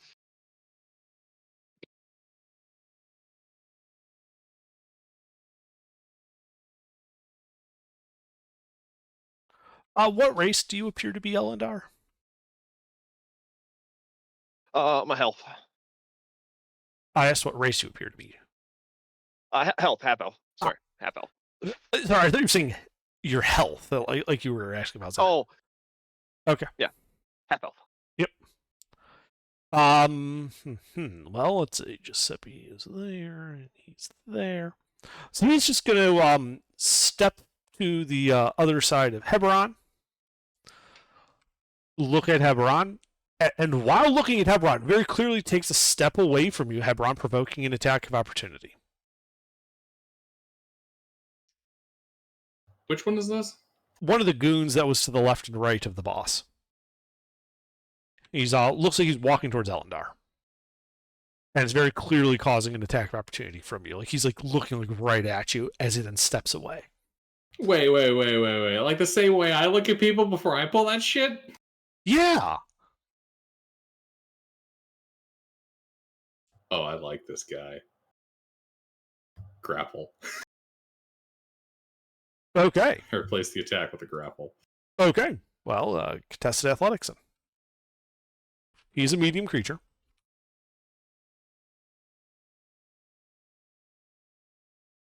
As you grab him.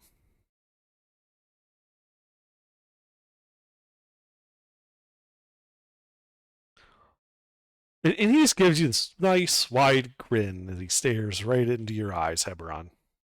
And I need you to make an intelligence saving throw versus charm.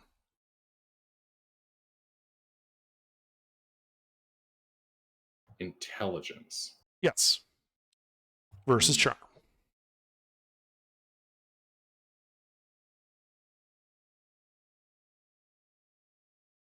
Don't fuck me, Dicebot. All right, you resist as you can feel his evil mind kind of like prickling along your skull. And then he just stabs you with his dagger.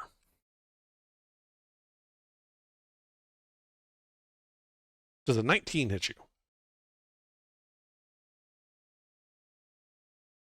No. Okay. The other guy is going to move towards Elendar, provoking an attack of opportunity from the Drake. The Drake will take the attack. Okay. Roll to hit. Where the slow thing with a clickety clack math rocks.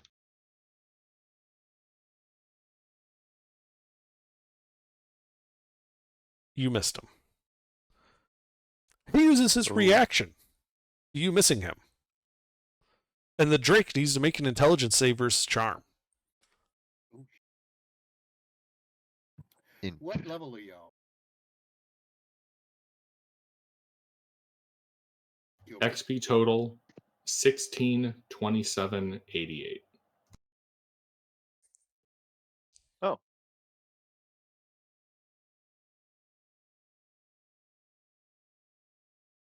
Yep, so the Drake resists. As he then moves up into melee with Elendar. Mhm. And tries to stab you. 16 hits you? Nope. Mama didn't raise no bitch. Alright, well, he gets 2 attacks. He uses the second to miss again.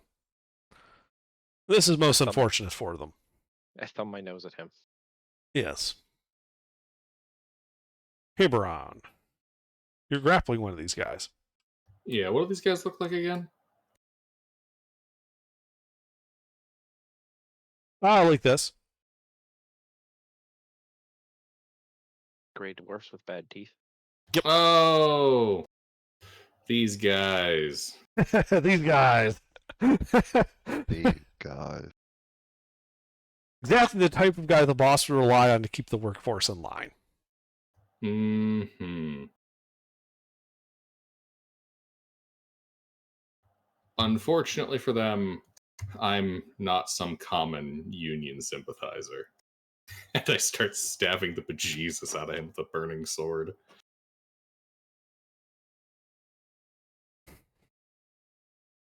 He's a Pinkerton, Callum. You know what? We'll start by bashing him to the ground with a shield. Okay.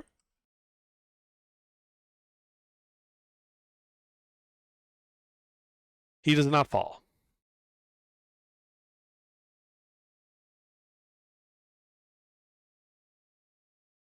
Let's see.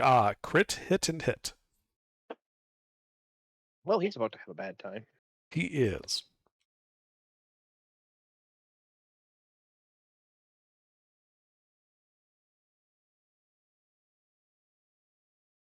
$22 points of all of that shit that you know I do. Yep. And he dies.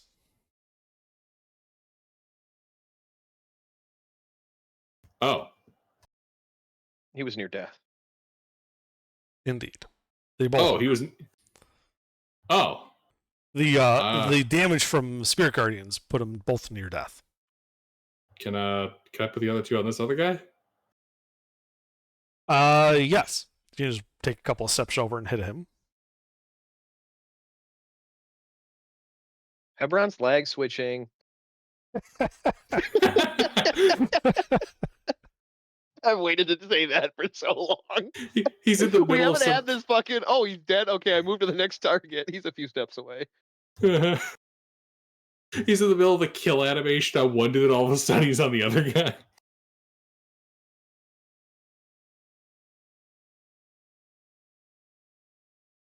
And that guy's dead.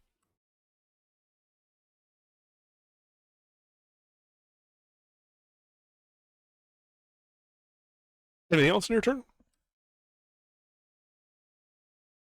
No, that's it. All right.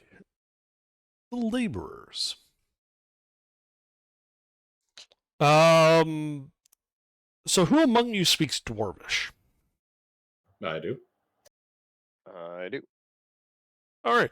So you hear the laborers' as cry go up as you hear the clatter of them throwing their tools down. Oh my God, they activated it. Run, get out of here. Go, go, go. And you start seeing them all running towards the two doors, throwing them open to start piling through. Did any of them have to go through Spirit Guardians? No, remember, you were on the west side of the Yeah. room. They're running to the south and the east towards the two doors from the east. Deactivate all the golems. It's fine. It'll be fine. But that is all they do, is they are just running out of here. River.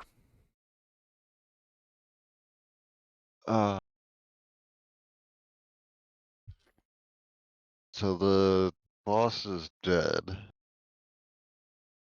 Yes. Middle management is dead, and the laborers are escaping. No. So the two goons that were to the left and right of the boss, they're dead. There are 6 middle managers still present. And they don't look like they're running. The 14 laborers ran. All right. And also a golem is waking up. Yes, and the partially completed golem. There are 4 golems in middle of assembly. They are animate at the moment.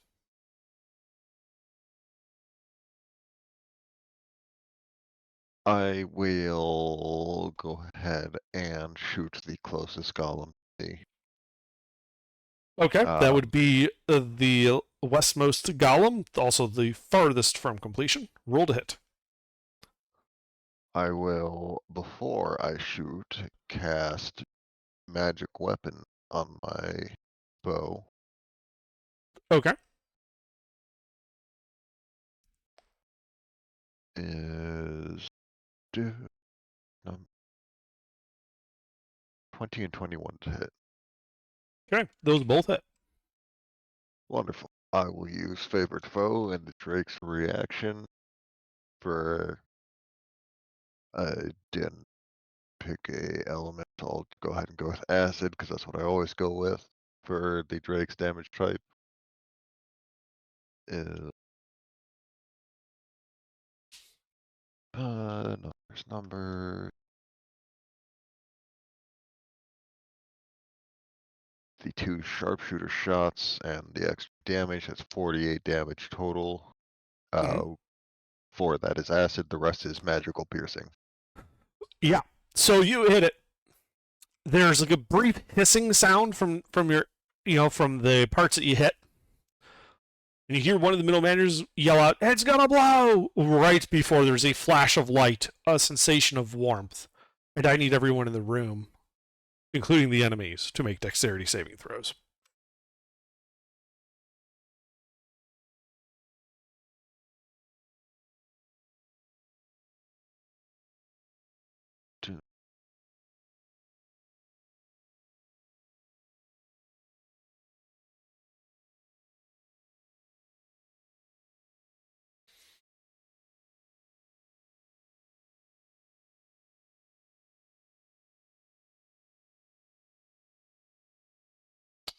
All right. Well, the DC was 18. Does it say for half? Yes. I think I'll be using that reaction to save for none. That's good. As the core explodes, dealing 49 points of fire damage. Half of that if you had an 18 or higher on the dex save. Also, if you failed the dex save, you are now blind. Concentration for magic weapon. That passed. And then I would like to use my 55 feet of movement to follow the workers out. And I don't have a bonus action to give the Drake a new order, so it's going to just stand there and dodge. Yeah. There is just like a black soot mark on the floor where that middle table with the least assembled golem was. There is no more of it. There is also no more of 5 of the 6 middle managers. The last one, on the far east of the room, is near death. Do not leave my body and things behind. Well, about that. There's a problem with a corpse. Your corpse is a little roasted right now. Still intact. It's like it wasn't disintegrated. But everyone smells burning pork. Long. The equipment is fine.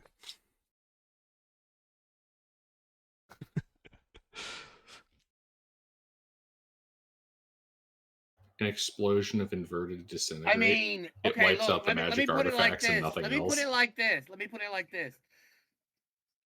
In the last session, or the session before last, I was disintegrated. Everything I had except very expensive, rare magical items was destroyed. The only thing on my body are 5 very rare magical items. Please do not lose those. The Ring of Invisibility. Dibs. The equipment is fine. The equipment's fine. We can discuss what the party does with them after the combat's over. They get them, yeah. Unless they run off. So I'm sorry, River. You said you were leaving the room. Are you going down to the south or the east? Have to make a decision. Where did I put my phone? Screen up means east. Okay, so you start running to the east, heading back towards that fountain. How much movement speed you got? 55 feet. All right, well, 25 feet gets you to that door. And then, like, 10 feet in front of you is the back of the group of Dwargar laborers that are running this way. You can very clearly see some, like, smoke coming off that back guy, like he got caught in the edge of the blast and take damage but got a really bad sunburn. Yeah, I'm just gonna squeeze through, like, pushing everyone out of the way. Excuse me, pardon me. Yeah, like, they're all heading in this direction. They are running for their lives. So they don't resist as you kind of push through, but it is difficult terrain because you are having to push through, shoulder your like fighting a crowd. Anything else? That is it for me. All right, middle management.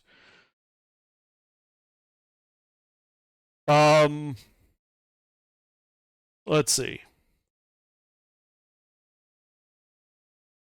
Yeah, he's going to go over to the most completed golem and start tinkering on it.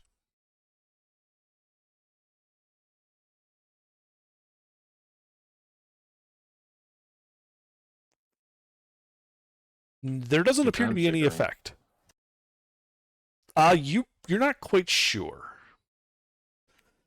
He grabbed some what looked like elements of from like a tinker's kit, and is currently got both arms inside like the side of this golem. I Let's see. That is all he does. The boss is dead. Didn't even get a turn. Elendar. I really want to know how many of these golems are active and moving. Of 3. 3. Can I get myself within 15 feet of all of them?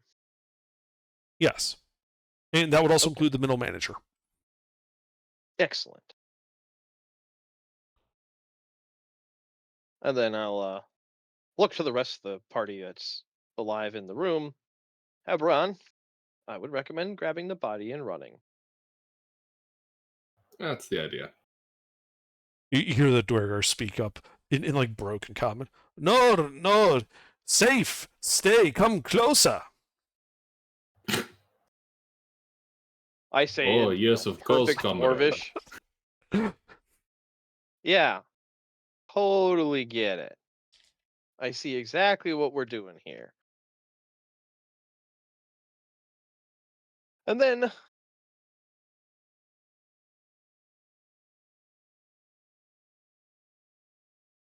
hang on. Yep, location you choose within range. I would like to disappear into the ground. Okay, you you cast another spell. Mm. It has no change in effect. Everything's already turned on as you meld into the floor. Yep.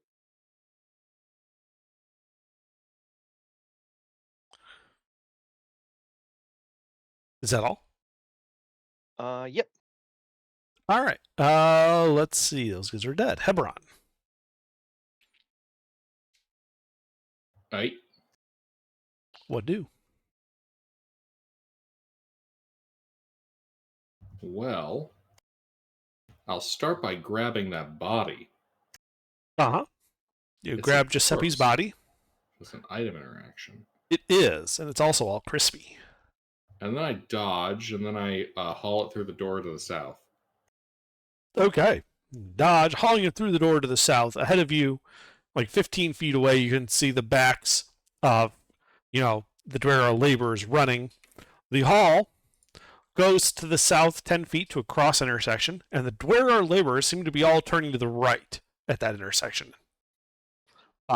10 feet beyond it, you can see a closed wooden door. Yeah, we'll just keep moving with them. Right. How much movement speed you got? 30.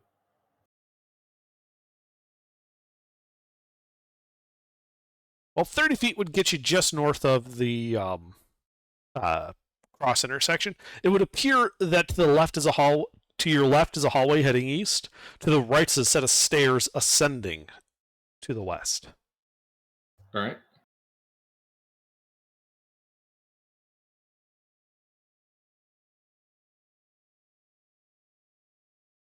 But I can't actually get to those right now. Correct. There is a horde of Dwergar running away with you. Right. Difficult terrain. Right.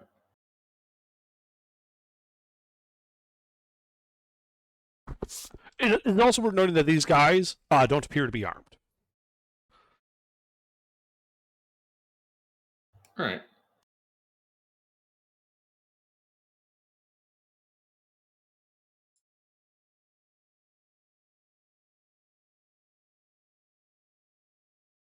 just because you've revealed a little bit more.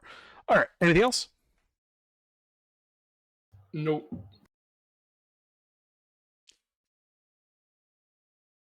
All right, laborers continue running away. This would provoke attacks of opportunity from Hebron and River if you care to take them, as they are running away from you.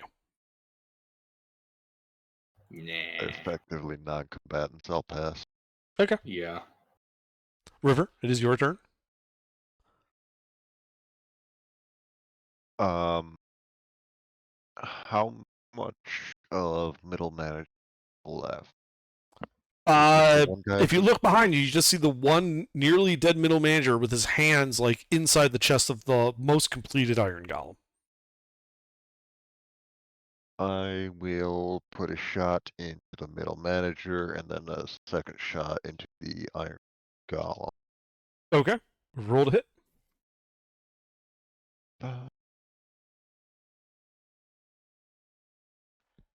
5. That hits Wait. the middle manager. Uh, back.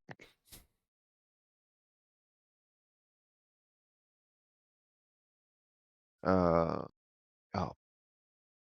Breaks damage on second shot if it hits. 24 magical piercing on the manager. All right, yeah, the manager slumps over. His hand's still inside the golem. He is apparently dead. 1. Then on Golem. Hit.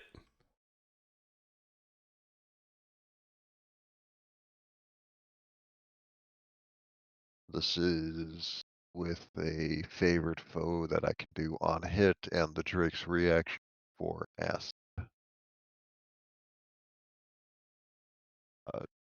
2 of that would be acid damage. The other 24 is magical piercing. Yes, you hit him. Looks like you damage him. There's a popping sound and a clang, and then you hear like the wrapping of chains as his entire left arm hits the ground. They were in the process of bolting it on, and that connection just failed. His left arm just hit the ground. All right. Then bonus action, I will sick the Drake. Did the Drake survive the blast? Yes, I did pass the save. Okay.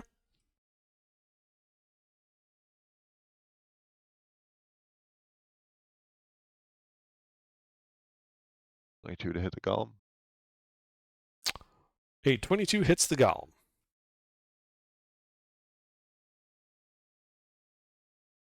That is 8 non-magical piercing and 3 acid damage. Only the acid seems to have had any effect. All right, understandable. That is the Drake's, and that is my turn too. All right, middle management is dead. Despot dead. Elendar. Well, we find ourselves here.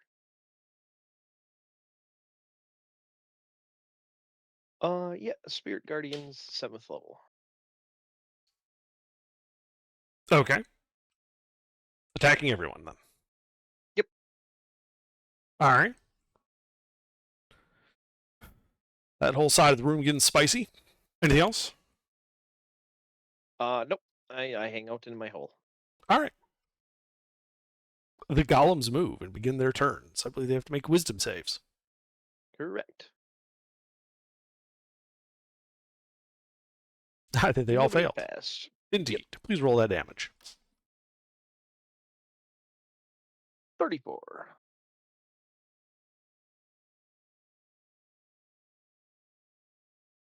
Necrotic.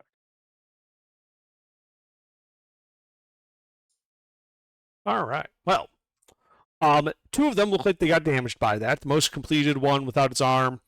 The partially completed framework with only a little bit of armor on it got damaged. The one that was really just like the core framework being done, like think like a skeletal version of a golem, that kills it and it explodes because it was unstable. And the whole room lights up again. Toasty. Don't believe anyone was in there. Drake. Ah, yes, the Drake. The Drake needs to make a dex save. Scroll back down and see Drake's dexterity was. The one disposable asset.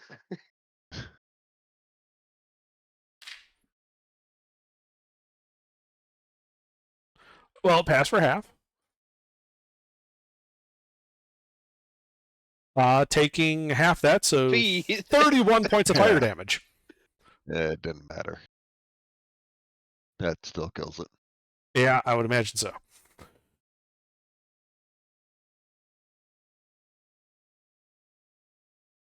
All right. Well, the golem stands up.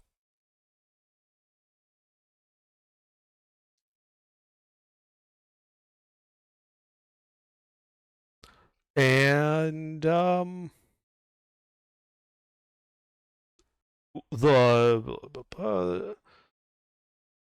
river, you hear thud, thud, thud behind you as you see this iron golem starting to squeeze into that 5-foot wide hall, barely fitting. Like it is definitely tight, and it is considered squeezing.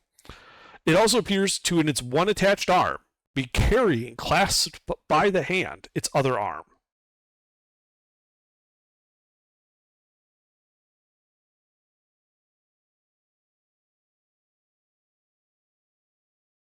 And let's see. Souls 2. That means low What was on that? health. I've seen this in Dark Souls 2. That means it's low on health. Yep. And it then breathes a cone of poisonous gas, and I need a con save from you. Right. Constitution. Drake's Constitution.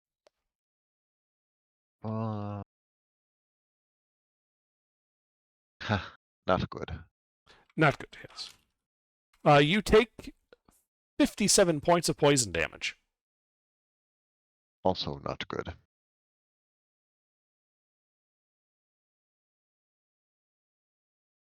Not bloodied from that alone, but it hurts. Yep. That is all it does. Hebron. Now you can see behind you, the edges of that second golem just standing there. The one that's only got a little bit of armor on it. It's just standing there dumbly inside Elendar's spirit guardians. All right, Magic but there's weapon. one coming down the hallway menacing River. The other hallway, which you can't see from the southern hallway. Okay, I will keep following River then. You are not following River. You are in the other hallway. You went south, he went east. Okay. I comprehend now. Yep. Where is everybody fleeing? The Dwergar are all running in front of you and appear to be heading for the stairs up. Cool. We follow these clowns. Actually, there's a door to the south. Yeah, There is a door to the south. I pop the door. Okay. Yeah, you just push by them. Last bit of them. You can see to the east as well that the hallway goes 10 feet to a closed door. I would never have suspected. And you pop that door open, which is unlocked. And reveals like a landing 5 feet wide, and then to the right you can see what looks to be like a ramp heading upward. Do you have dark vision? Yes. 60 foot. Good passive too. Excellent. So it'd be 5, 10, 15, 20, 25, 30, 35, 40, 45, And a light 50. source.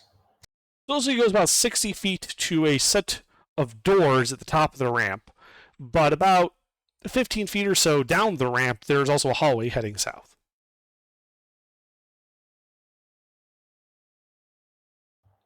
All right, we'll keep following these Durgar up the stairs. Okay, so you turn around. How much movement speed do you got? 30. Okay, so 15 to get to that door, look up the ramp, turn around, 5, 10 to get to the stairs, and then you get 5 feet up the stairs. As I pass, I'll take the adamantine blade and kind of slash the wall here. No Just effect. leaving a mark for the party. Okay.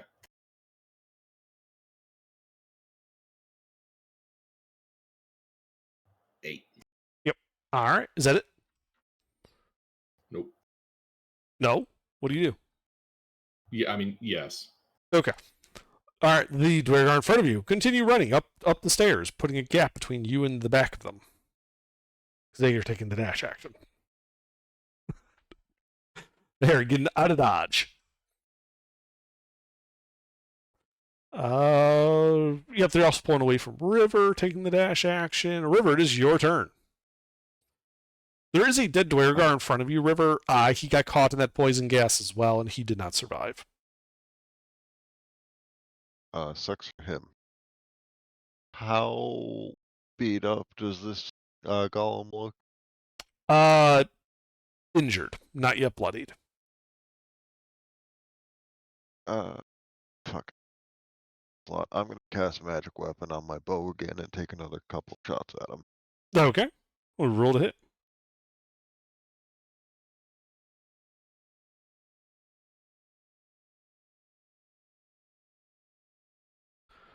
Two hits.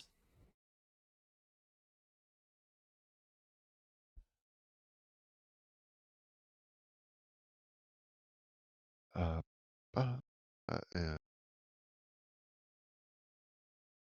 That is magic piercing, and then an extra 6 on either one. Doesn't matter for favorite foe. 45 damage total. All right. That bloodies him. And then I would like to use my movement to stay at least 50 feet away or around like 2 corners. Can't peek around the next bend and blast with poison. Okay, yeah. You start heading for the corner at the fountain room. As you move away from him, though, even though you were 10 feet away, you did provoke an attack of opportunity. As it turns out, he has a 10-foot reach.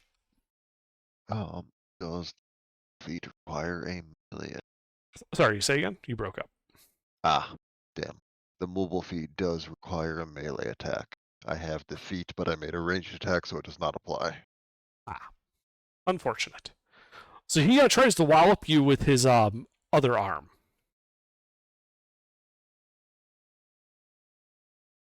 Does a 26 hit you? A little bit.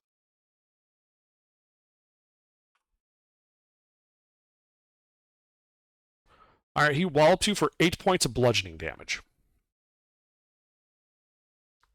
It's not a sword. It's literally his arm, so he doesn't get the full sword damage. Yep. The poison hurt a little bit more. Yep, and then you get the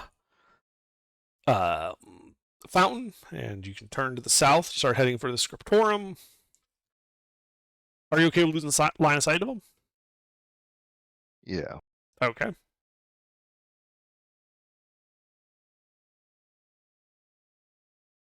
So 50 feet would actually get you almost through the scriptorium, catching up to the back of the Dwergar.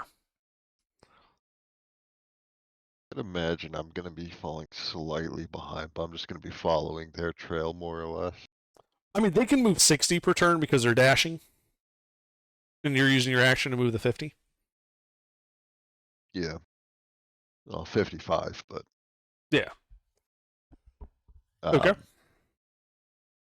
Anything else? That will be it. Okay. Elendar? So he moved outside of my spirit guardians. The one in the hallway did, yes. The other one did not. Oh, did he have a turn at the same time? They all went on the same turn? Yeah, they all went on the same turn. Same So the other initiative. one got hit. The other one got hit. Oh. They both got hit by the first turn, and then one guy moved out. The second one is still standing there. Okay, so he would have, on the other one's turn, had to roll a...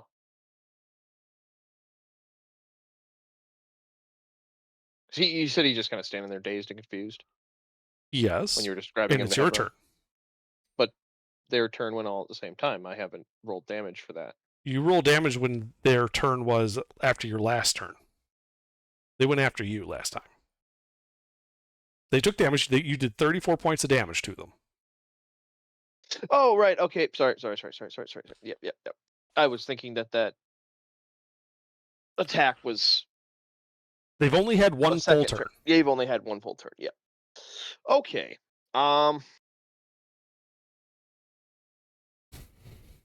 Well, I'm going to use my movement to move out of the stone. Okay, you move out of the stone. Like 10 feet away from you is this one golem, skeletal, with only a few bits of armor on him. And I can hear Clankor going east. You can hear Clankor going east. The room is otherwise devoid of other people. All right. I'm gonna go east. Okay. Yeah, you move towards that east door. You get to it having spent like 10 feet of movement. You can see 15 feet ahead the back of this iron golem, one-armed. Yeah, I go right up to him, Okay. like 5 feet away, Uh-huh. and just do the whole whistle, hey over here, boy.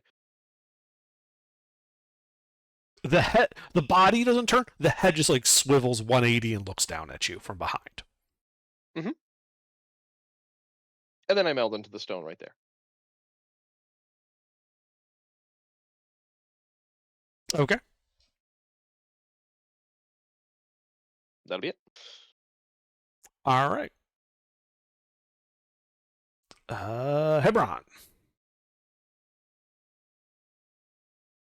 All right. I guess I'm following the Durgar. All right. Follow the Dwargar up these stairs.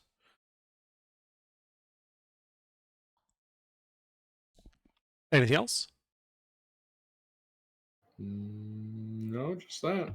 All right. It looks like these stairs go like 40 feet, and then there's a top leveling out.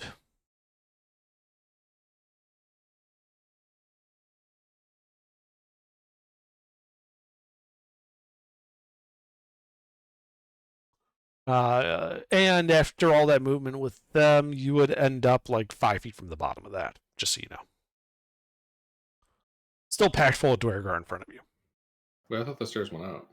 They do go up. Oh, okay. You're 5 feet from the top. Gotcha. I might have said bottom by accident. Sorry. Okay. All right. The Dwargar continue to pull away from you then, as on their turn. They also do the same to River. And in River's case, are heading south. River, it is your turn. Oh wait, I completely skipped the golem's turn. Hang on. So that golem starts turn in Elendar's field and has to make a wisdom save. Indubitably. Oh wait, hold on, it gets advantage. Yeah, no, it failed.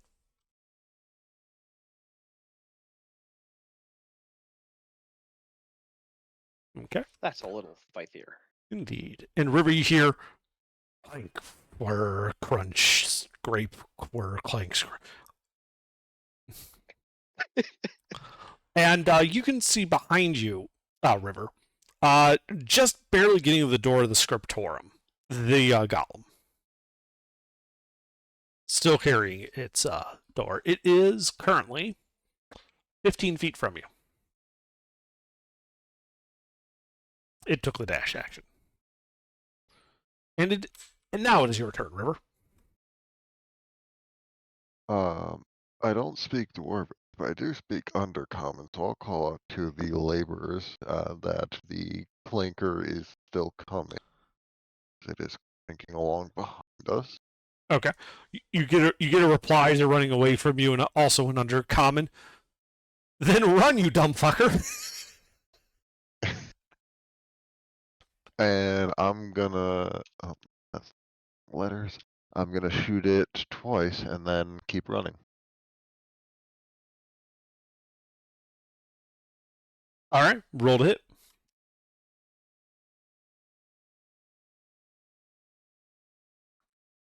2 hits.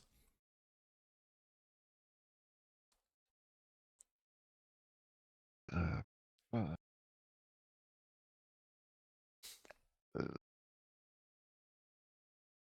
All right. 1 plus another 2 from favorite. So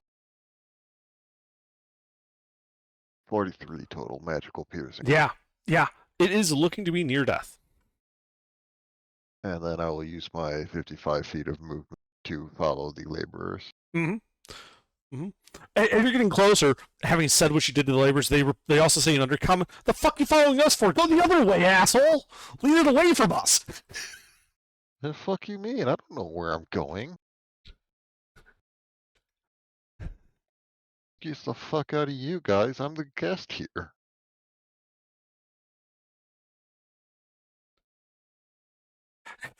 The only reply you get to that is just this groaning realization of, ah, fuck.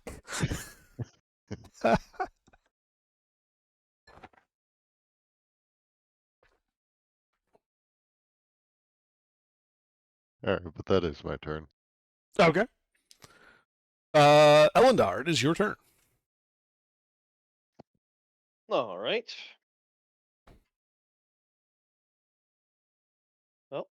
Well,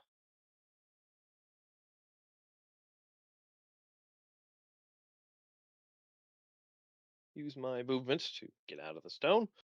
Okay. What do I see? A empty hallway. Let's see. 10 feet ahead before it opens up into the room with the fountain. The fountain looks damaged, like something big and heavy just sort of walked through part of it. Bits of the liquid are kind of seeping out of it, though it looks like it's not quite as viscous as you would expect water to be. It's behaving oddly. To the west, 15 feet is the opening to the workshop. The floor is still glowing. I continue east. Okay. Well, you go east 10 feet to that room. You can see the hallway going to the south. 15 feet would get you to that hallway. Do you step into the liquid or over it? If it's looking not like water, but it did look like water when we were initially going past the fountain, I would avoid It has the contact. clarity of water, but it does not seem to behave like water. Yeah. The viscosity is a little. Yeah, I would not touch the water. That is Okay. not water. All right, so you step over that and look down the hallway, and then like 10 feet away from you, you can see the back of the golem. You have spent 15 feet of movement so far. Yep, I walk right up on his heels again. How much movement does it take to get out of the stone? It's 5 feet just to. Okay. move. Just asking because it was going to take you 25 feet to get up behind him. So if you had spent more than Yep. 5 feet, you probably wouldn't have it. All right, but yeah, you can get Yeah, right up behind him. In the actual write-up, it just says you can use your movement to leave the stone. It doesn't specify using all of Okay. the movement, so I'm assuming it's just you. Yeah, it's like a moving up. 5-foot step. Yeah, you're stepping into the next tile. Yep. So, but anyway, yep, I go right up, and this time I try to like tap him on the shoulder, like somebody would knock on a door. Yeah. Clang, clang, clang, clang, clang. The head rotates around, looks down at you. I wave again.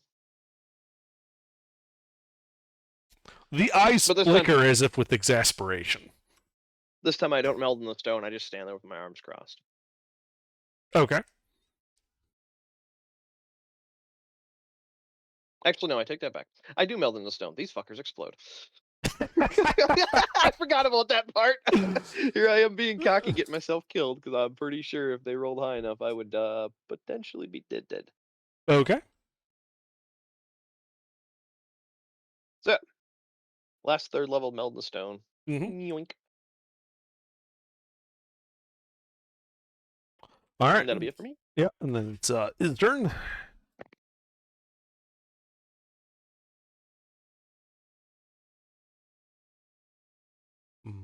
Damage on that, Eleanor?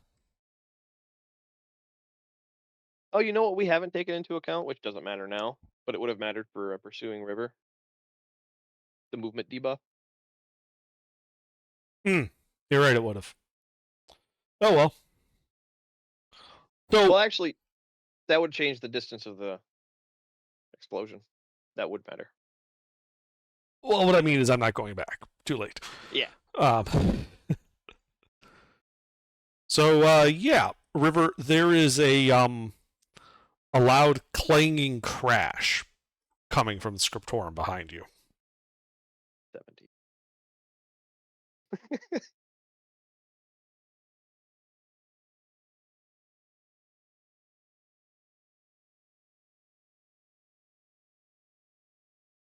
All right.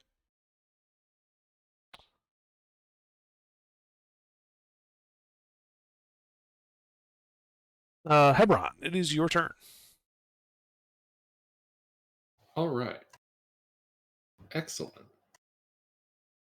I guess I follow them. Okay. Yeah, you're following them up that hall, up that stairs to a long hall, which looks to go like about 80 feet or so to a T intersection where you could continue straight ahead or go south. The north end of the T intersection, though, instead of being a wall, is in fact a small alcove. And there is, in fact, a statue there. I'm just trying to get the description. Give me one moment. Because you changed floors on me, you bastard. Excellent. Just as long as I know where the loading screen is, and then I head back. Yeah. Yeah, you see the statue is a golden statue of a man in chainmail, holding his arms aloft, with the right arm holding a book and the left arm a scythe. The Dwargar appear to be going south at the T intersection. All right. Back down the stairs I go. Okay, you go back down the stairs. Grumble, grumble, grumble, flip, flip, flip, flip. And I head back up. The staircase turns into a slide, and you fall to the bottom. Rocks fall, and the staircase is now sealed. Gilbert's max, but he's maxing out the bookkeeping you have to do.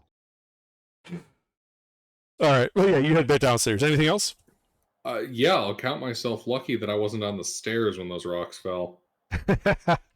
I was kidding. The stairs are still there. It's important that they be there. Mm-hmm. These are important stairs.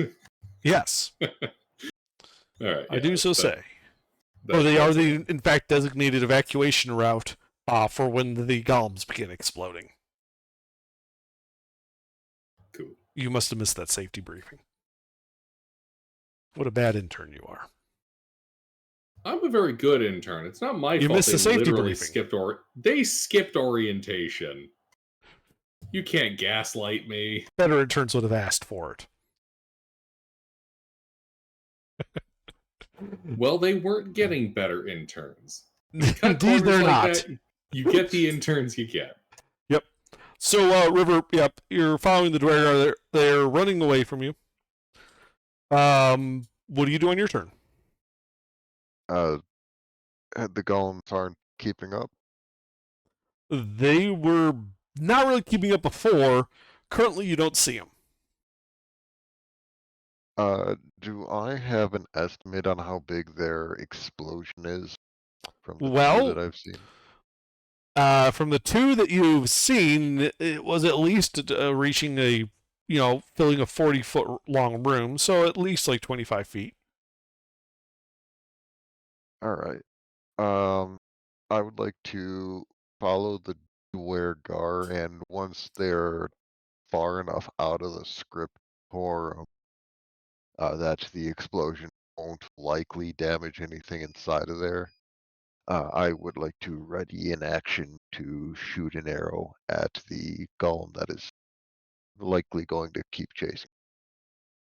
Okay, yeah. So you go around a bend, go around another bend. And then you ready your action for that next corner. That is my turn. All right, Elendar.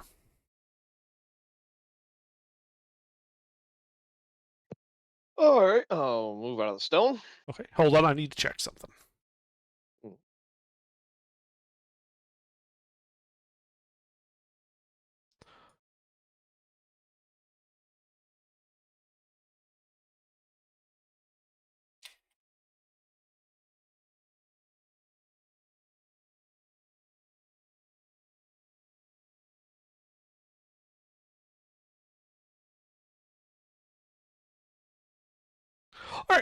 So you exit the stone, and I need a strength save from you as a pile of armor is collapsing on you, having disturbed it. Ah, strength save. Yes. Okay. Is this particular armor look golem shaped? Not anymore. You are knocked prone by the collapsing armor. And take 5 points of bludgeoning damage. As you notice that there is a distinct lack of golem around you, and instead about a golem's worth of bent and rent metal. Most of it laying now on top of you. Why didn't this one explode? There was supposed to be an earth-shattering kaboom. Oh, gee, you mean the middle manager who sacrificed his life to try and stop them from blowing up and was brutally cut down by a river while trying to save your lives? Where's the earth-shattering kaboom? There's supposed to be an earth-shattering kaboom. I thought he was trying to fucking trigger the damn thing. Honestly. Well, now you never know. But this one didn't blow up. Anything else in your turn? So I'm prone, stuck underneath it. You are prone underneath it. You can actually with just wriggle out of it. It's not like restraining you or anything. It's just you came out of the exact place you entered with no sensory knowledge. So you were basically ambushed by a bunch of falling metal, which is why it knocked you over. Yeah. Similar to like if you like if you ever walked into like one of those like standing suits of decorative armor and then it like falls on you, kind of like that. Because you weren't paying attention or something. All right, yeah, I'll wriggle out. Yep. And then start making my way back west. Okay, start making your way back west. Spirit Guardians up. You 30. Yeah. Well, you can only go like 10 feet because you had to use 5 to wriggle out and then 15 to stand up. Yep. Well, 5 to stone, then 5 to Oh, wriggle. so okay, so I guess you can only go 5 feet. I move all 5 feet back towards the way we came from fighting these things west. Yep.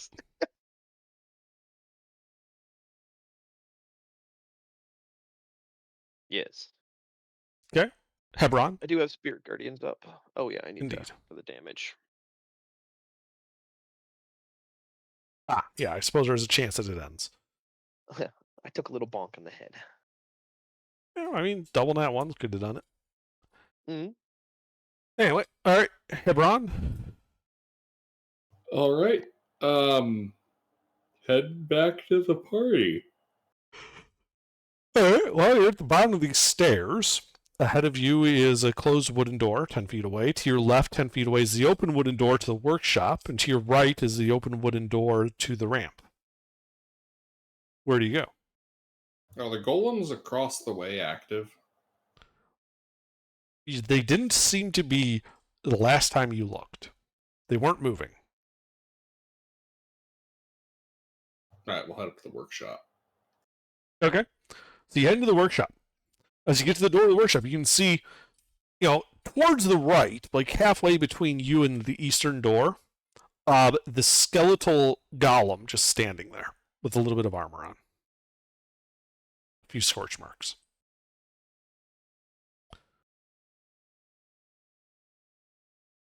A skeletal warrior. Well, think like it's the superstructure of an unarmored iron golem with only a couple of pieces of armor that have been put on it. Oh, gotcha. Okay. I was gonna say, undead. Where the f did this guy come from? No. A skeletal as in like an internal skeleton that makes up the structure of it. Yeah, kind of like that. Right.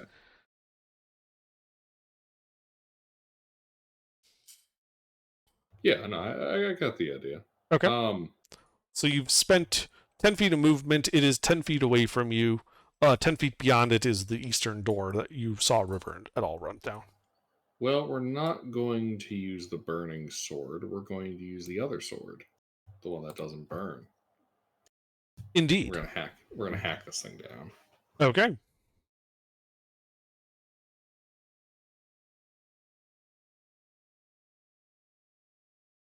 3 hits. Remember, it's unarmored.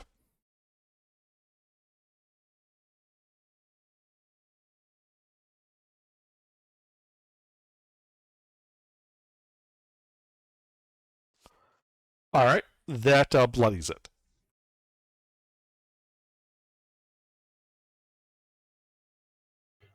That's it. All right. Oh, sorry. So, River, you're standing there watching that corner. Nothing comes. Off in the distance to the south, you do think you hear some screams. Ah. Suboptimal.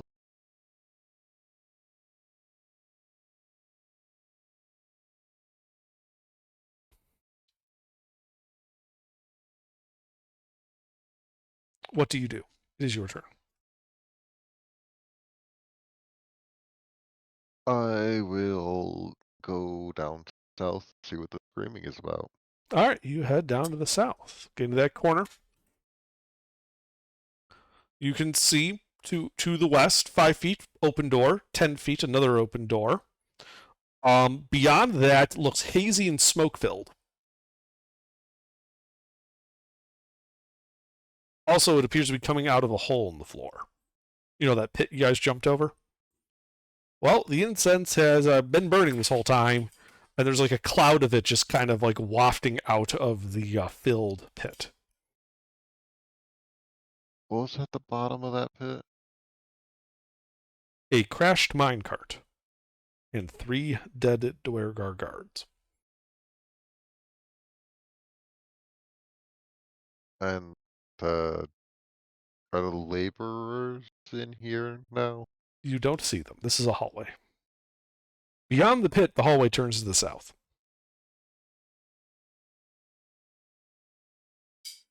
Alright, I guess I'll wait for the golem here then. Okay. Same thing, ready in action to shoot the golem when it gets here. Sure. That'll be it.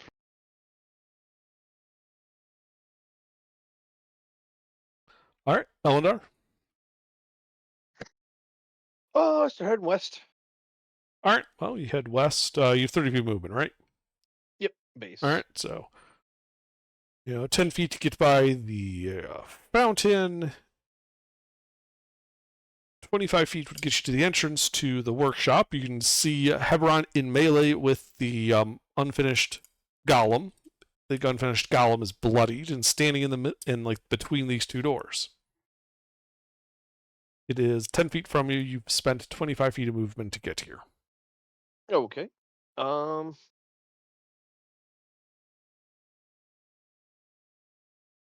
I distinctly remember telling you to leave.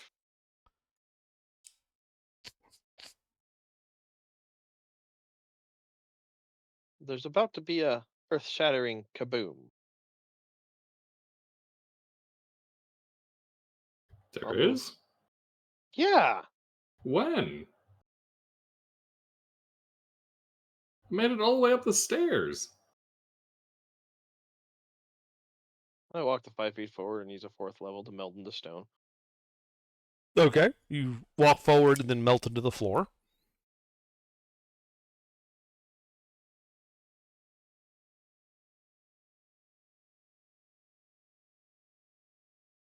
Anything else? Nope. I'm just picturing the, Mhm. you know how the gimmick of when somebody like does the whole walking down an escalator behind a couch or something. Uh-huh. That's basically what Linder does when he goes to the floor like this. He's just freaking shaking his head, rubbing his temples. Yep. As you step down into the floor, the golem starts its turn, fails to save, roll damage.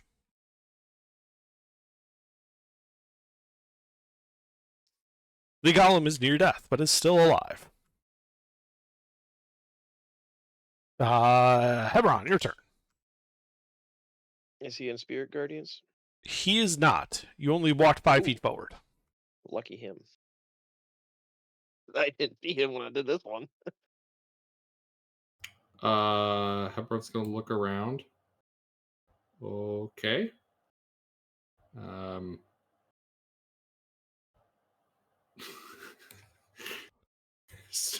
start going back the way he came.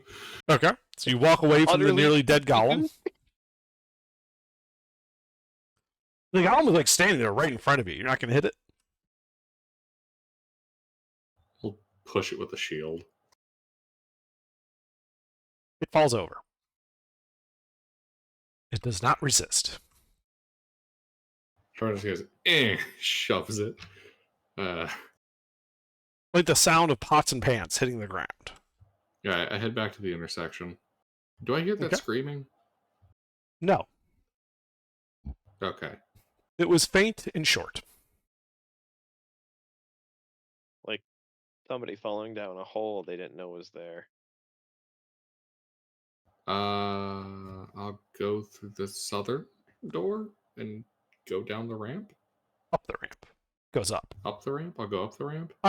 So you go down sounds, that'd be 5, 10, 15, 20, 25. 30 would get you to the bottom of the ramp, and you could start looking up it. Heberon's really going to think over this. Be like, when are we supposed to have a kaboom?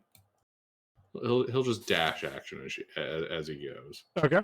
Dashing 30 feet up the ramp. 5, 10. Which gets you, you're about 5, 10, 15, 20, about 25 feet from the hall that goes to the south, and about 40 feet from the small pair of double wooden doors at the top of the stairs, at the top of the ramp. Right? River, nothing has happened.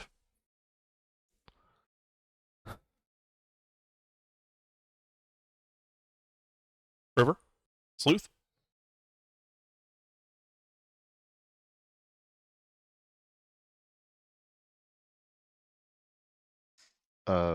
Golem still haven't caught up. It has not.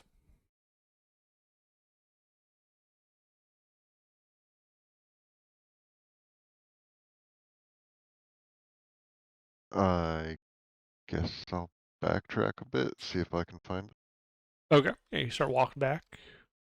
Let's see, 5, 10, 15, 20, 25, 30. About 40 feet would put you in the middle of the scriptorium. And as you get into the middle of the scriptorium, you would see out, littering the floor of the northern exit, a bunch of suspiciously armor-shaped pieces of a destroyed iron column littering the ground. Oh. Any sign of what killed it? Make an Arcana check.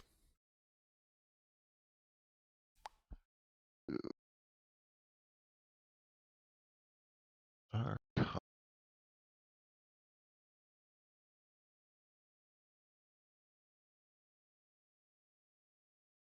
It would appear similar to stuff you've seen got hit by Elendar's spirit guardians. I see. So I've been running away from a column that has been destroyed. Yes. Alright. Tell me about it. At least you got your cardio in for the day.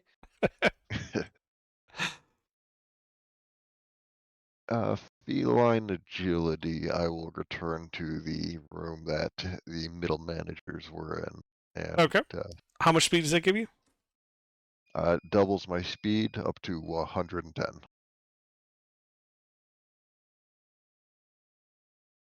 All right, so if you spend 55 additional feet, it would get you to the entrance of the room. In front of you, you can see spirit guardians kind of filling part of the volume, and then 10 feet away, this nearly dead, unarmored iron golem that's just laying there on the ground.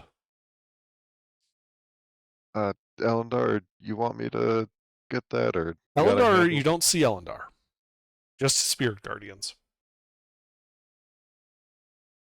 You'd be familiar with the tactic. Yeah, you know Also, that he's probably melded into stone and Is he therefore can't within hear 15 feet? you. He would be right at the edge of it.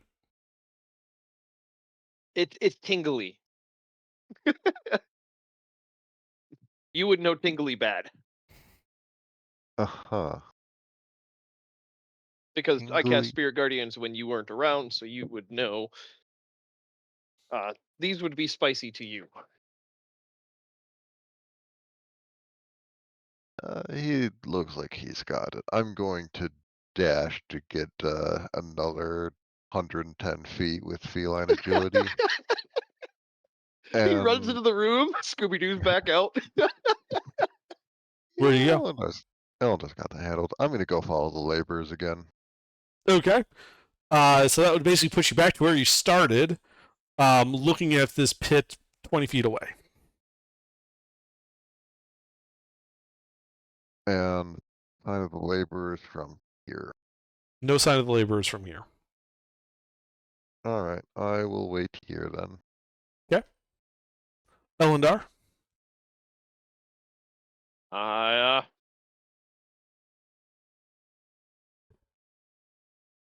imagine polishing my boots.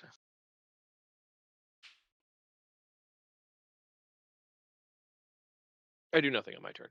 Okay. The golem starts his turn in the Spear Guardians.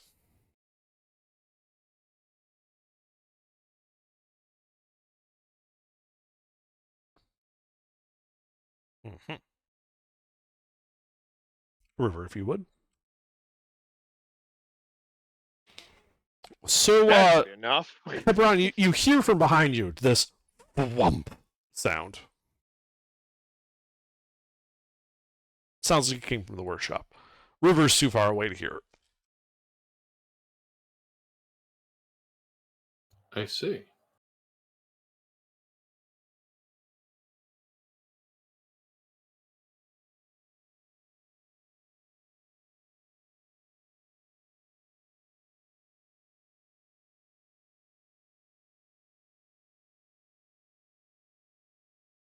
So many spell slots for that shitty shit.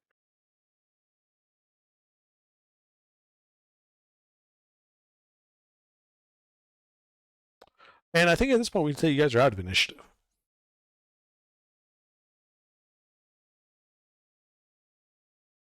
I Already split up. see. Someone ensconced in the workshop's floor. Hebron up this ramp. River staring at a smoky pit 20 feet away from him.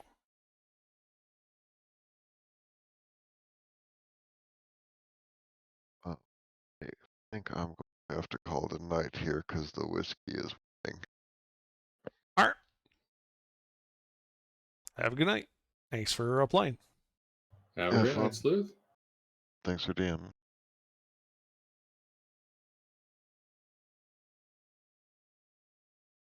Well, and what would be the start of my next turn? I'd pop it back out. Uh-huh. The There's a carnage. scorch mark where that other golem was. The floor is not glowing anymore. And I'll drop my Spirit Guardian. Okay. I'm actually gonna go back to the one that's intact and start. Well, these are large size. Yes. Do they weigh more than say, let's see, what's my push straight? Not do they weigh more than, maybe like 360 pound ish? Yeah, Yes. maybe. I'll look for whatever central or core pieces from the torso I can find and start dragging one of those back to the workshop. Okay. Give me an Arcana check. Ugh.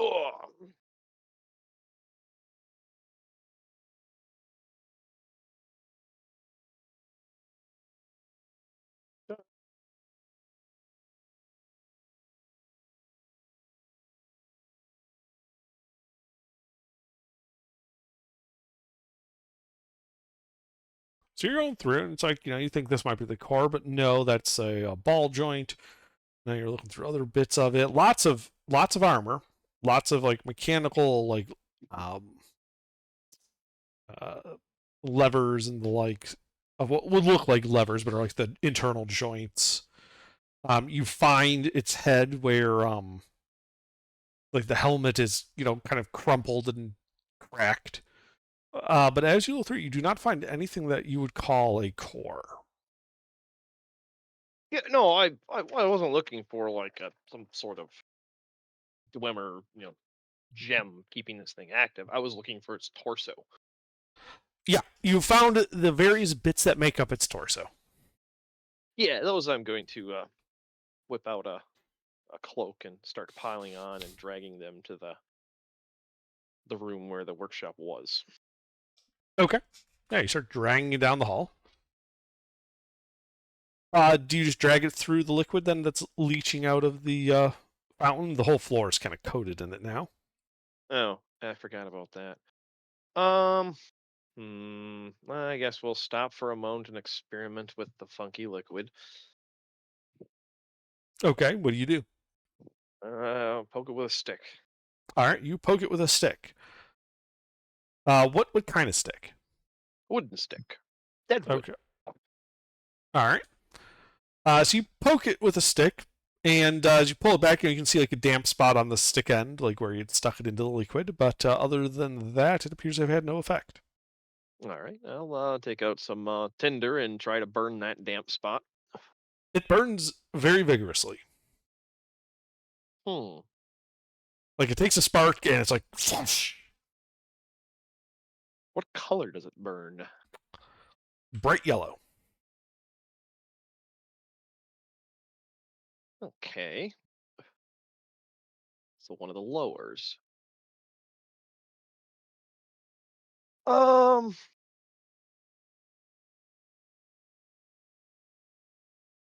I'm just going to go back to the golem Mhm. and pick up the biggest and platiest pieces I can find and make myself a little stone bridge across this. And All right, yeah, you start dragging more of its like shins and forearm guards, and you make like stepping stones through the liquid on the floor. yep, then I scoop up my bundle and continue. Okay. So yeah, you place the stepping stone, you place the next one. You step onto the stepping stone to kind of keep building your bridge, and it suddenly moves from under you, as if the floor was extremely slippery. And I need you to make a deck save. Yeah. And as you are encumbered by all the additional bits of iron, I would say you have disadvantage on it. Oh, definitely.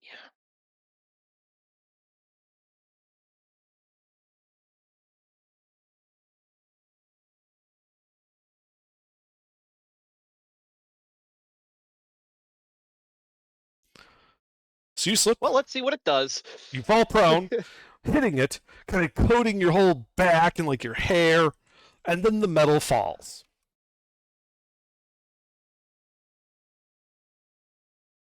No spark is generated, nothing happens. Well, what does this stuff smell like now that I'm in much closer proximity than poking it with a stick? In real life, have you ever smelled kerosene? Yeah. Yeah. Mm. Goody! Magical napalm. It's very similar to kerosene. All right, well.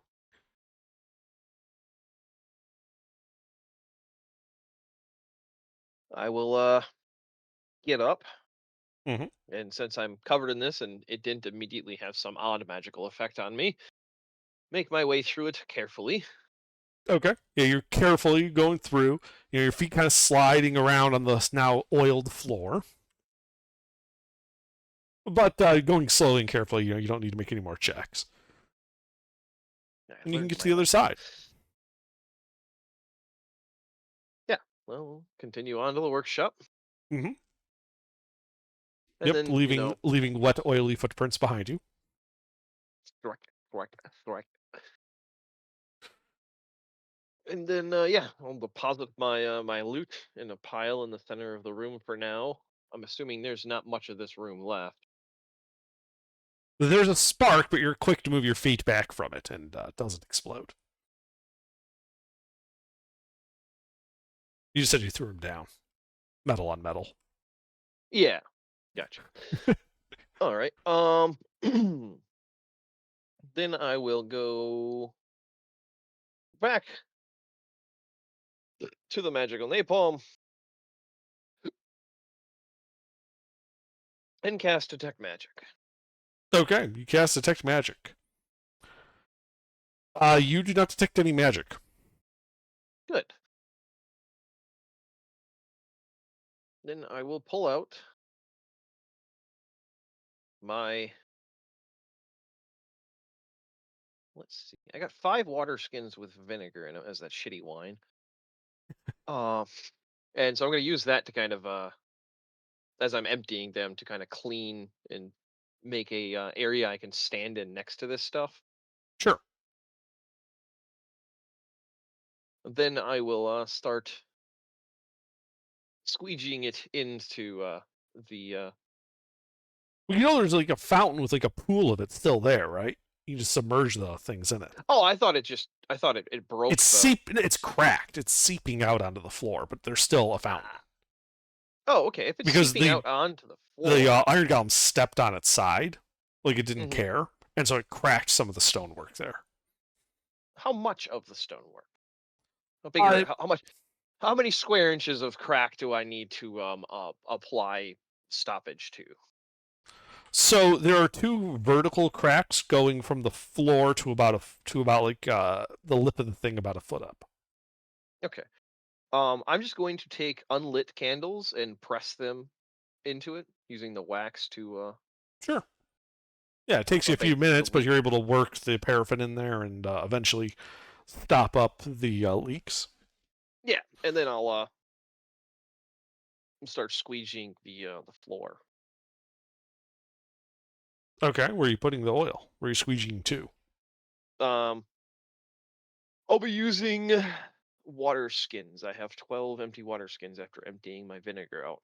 Okay. I mean, it's going to take you a while, but yeah, you can do that. Yeah, I'm focusing on the floor for the hazard part. Hmm. All right. Well, Hebron, while he's doing that, you're on this ramp. What you doing? I heard the explosion. You heard the thwump, yes. I returned to the party. All right. Well, you turn around, go to the workshop. In the middle of the workshop, you can see the scorch mark on the ground. Wet footprints leading away from it to the eastern door. And when you get to that eastern door, you can see Elendar on like his knees, like squeegeeing some liquid on the floor of the fountain room into his water skins.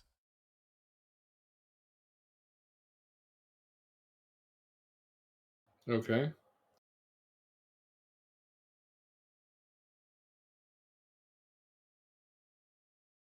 Sorry, my brain's begun like rapid shutdown. Okay. Well, as you sit there and Elendar finishes cleaning up the room, filling up his water skins with oil, I think that's where we will call it this evening then.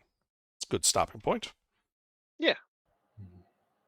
Excellent. So I managed with the vinegar and squeegeeing to clean the floor. Yes.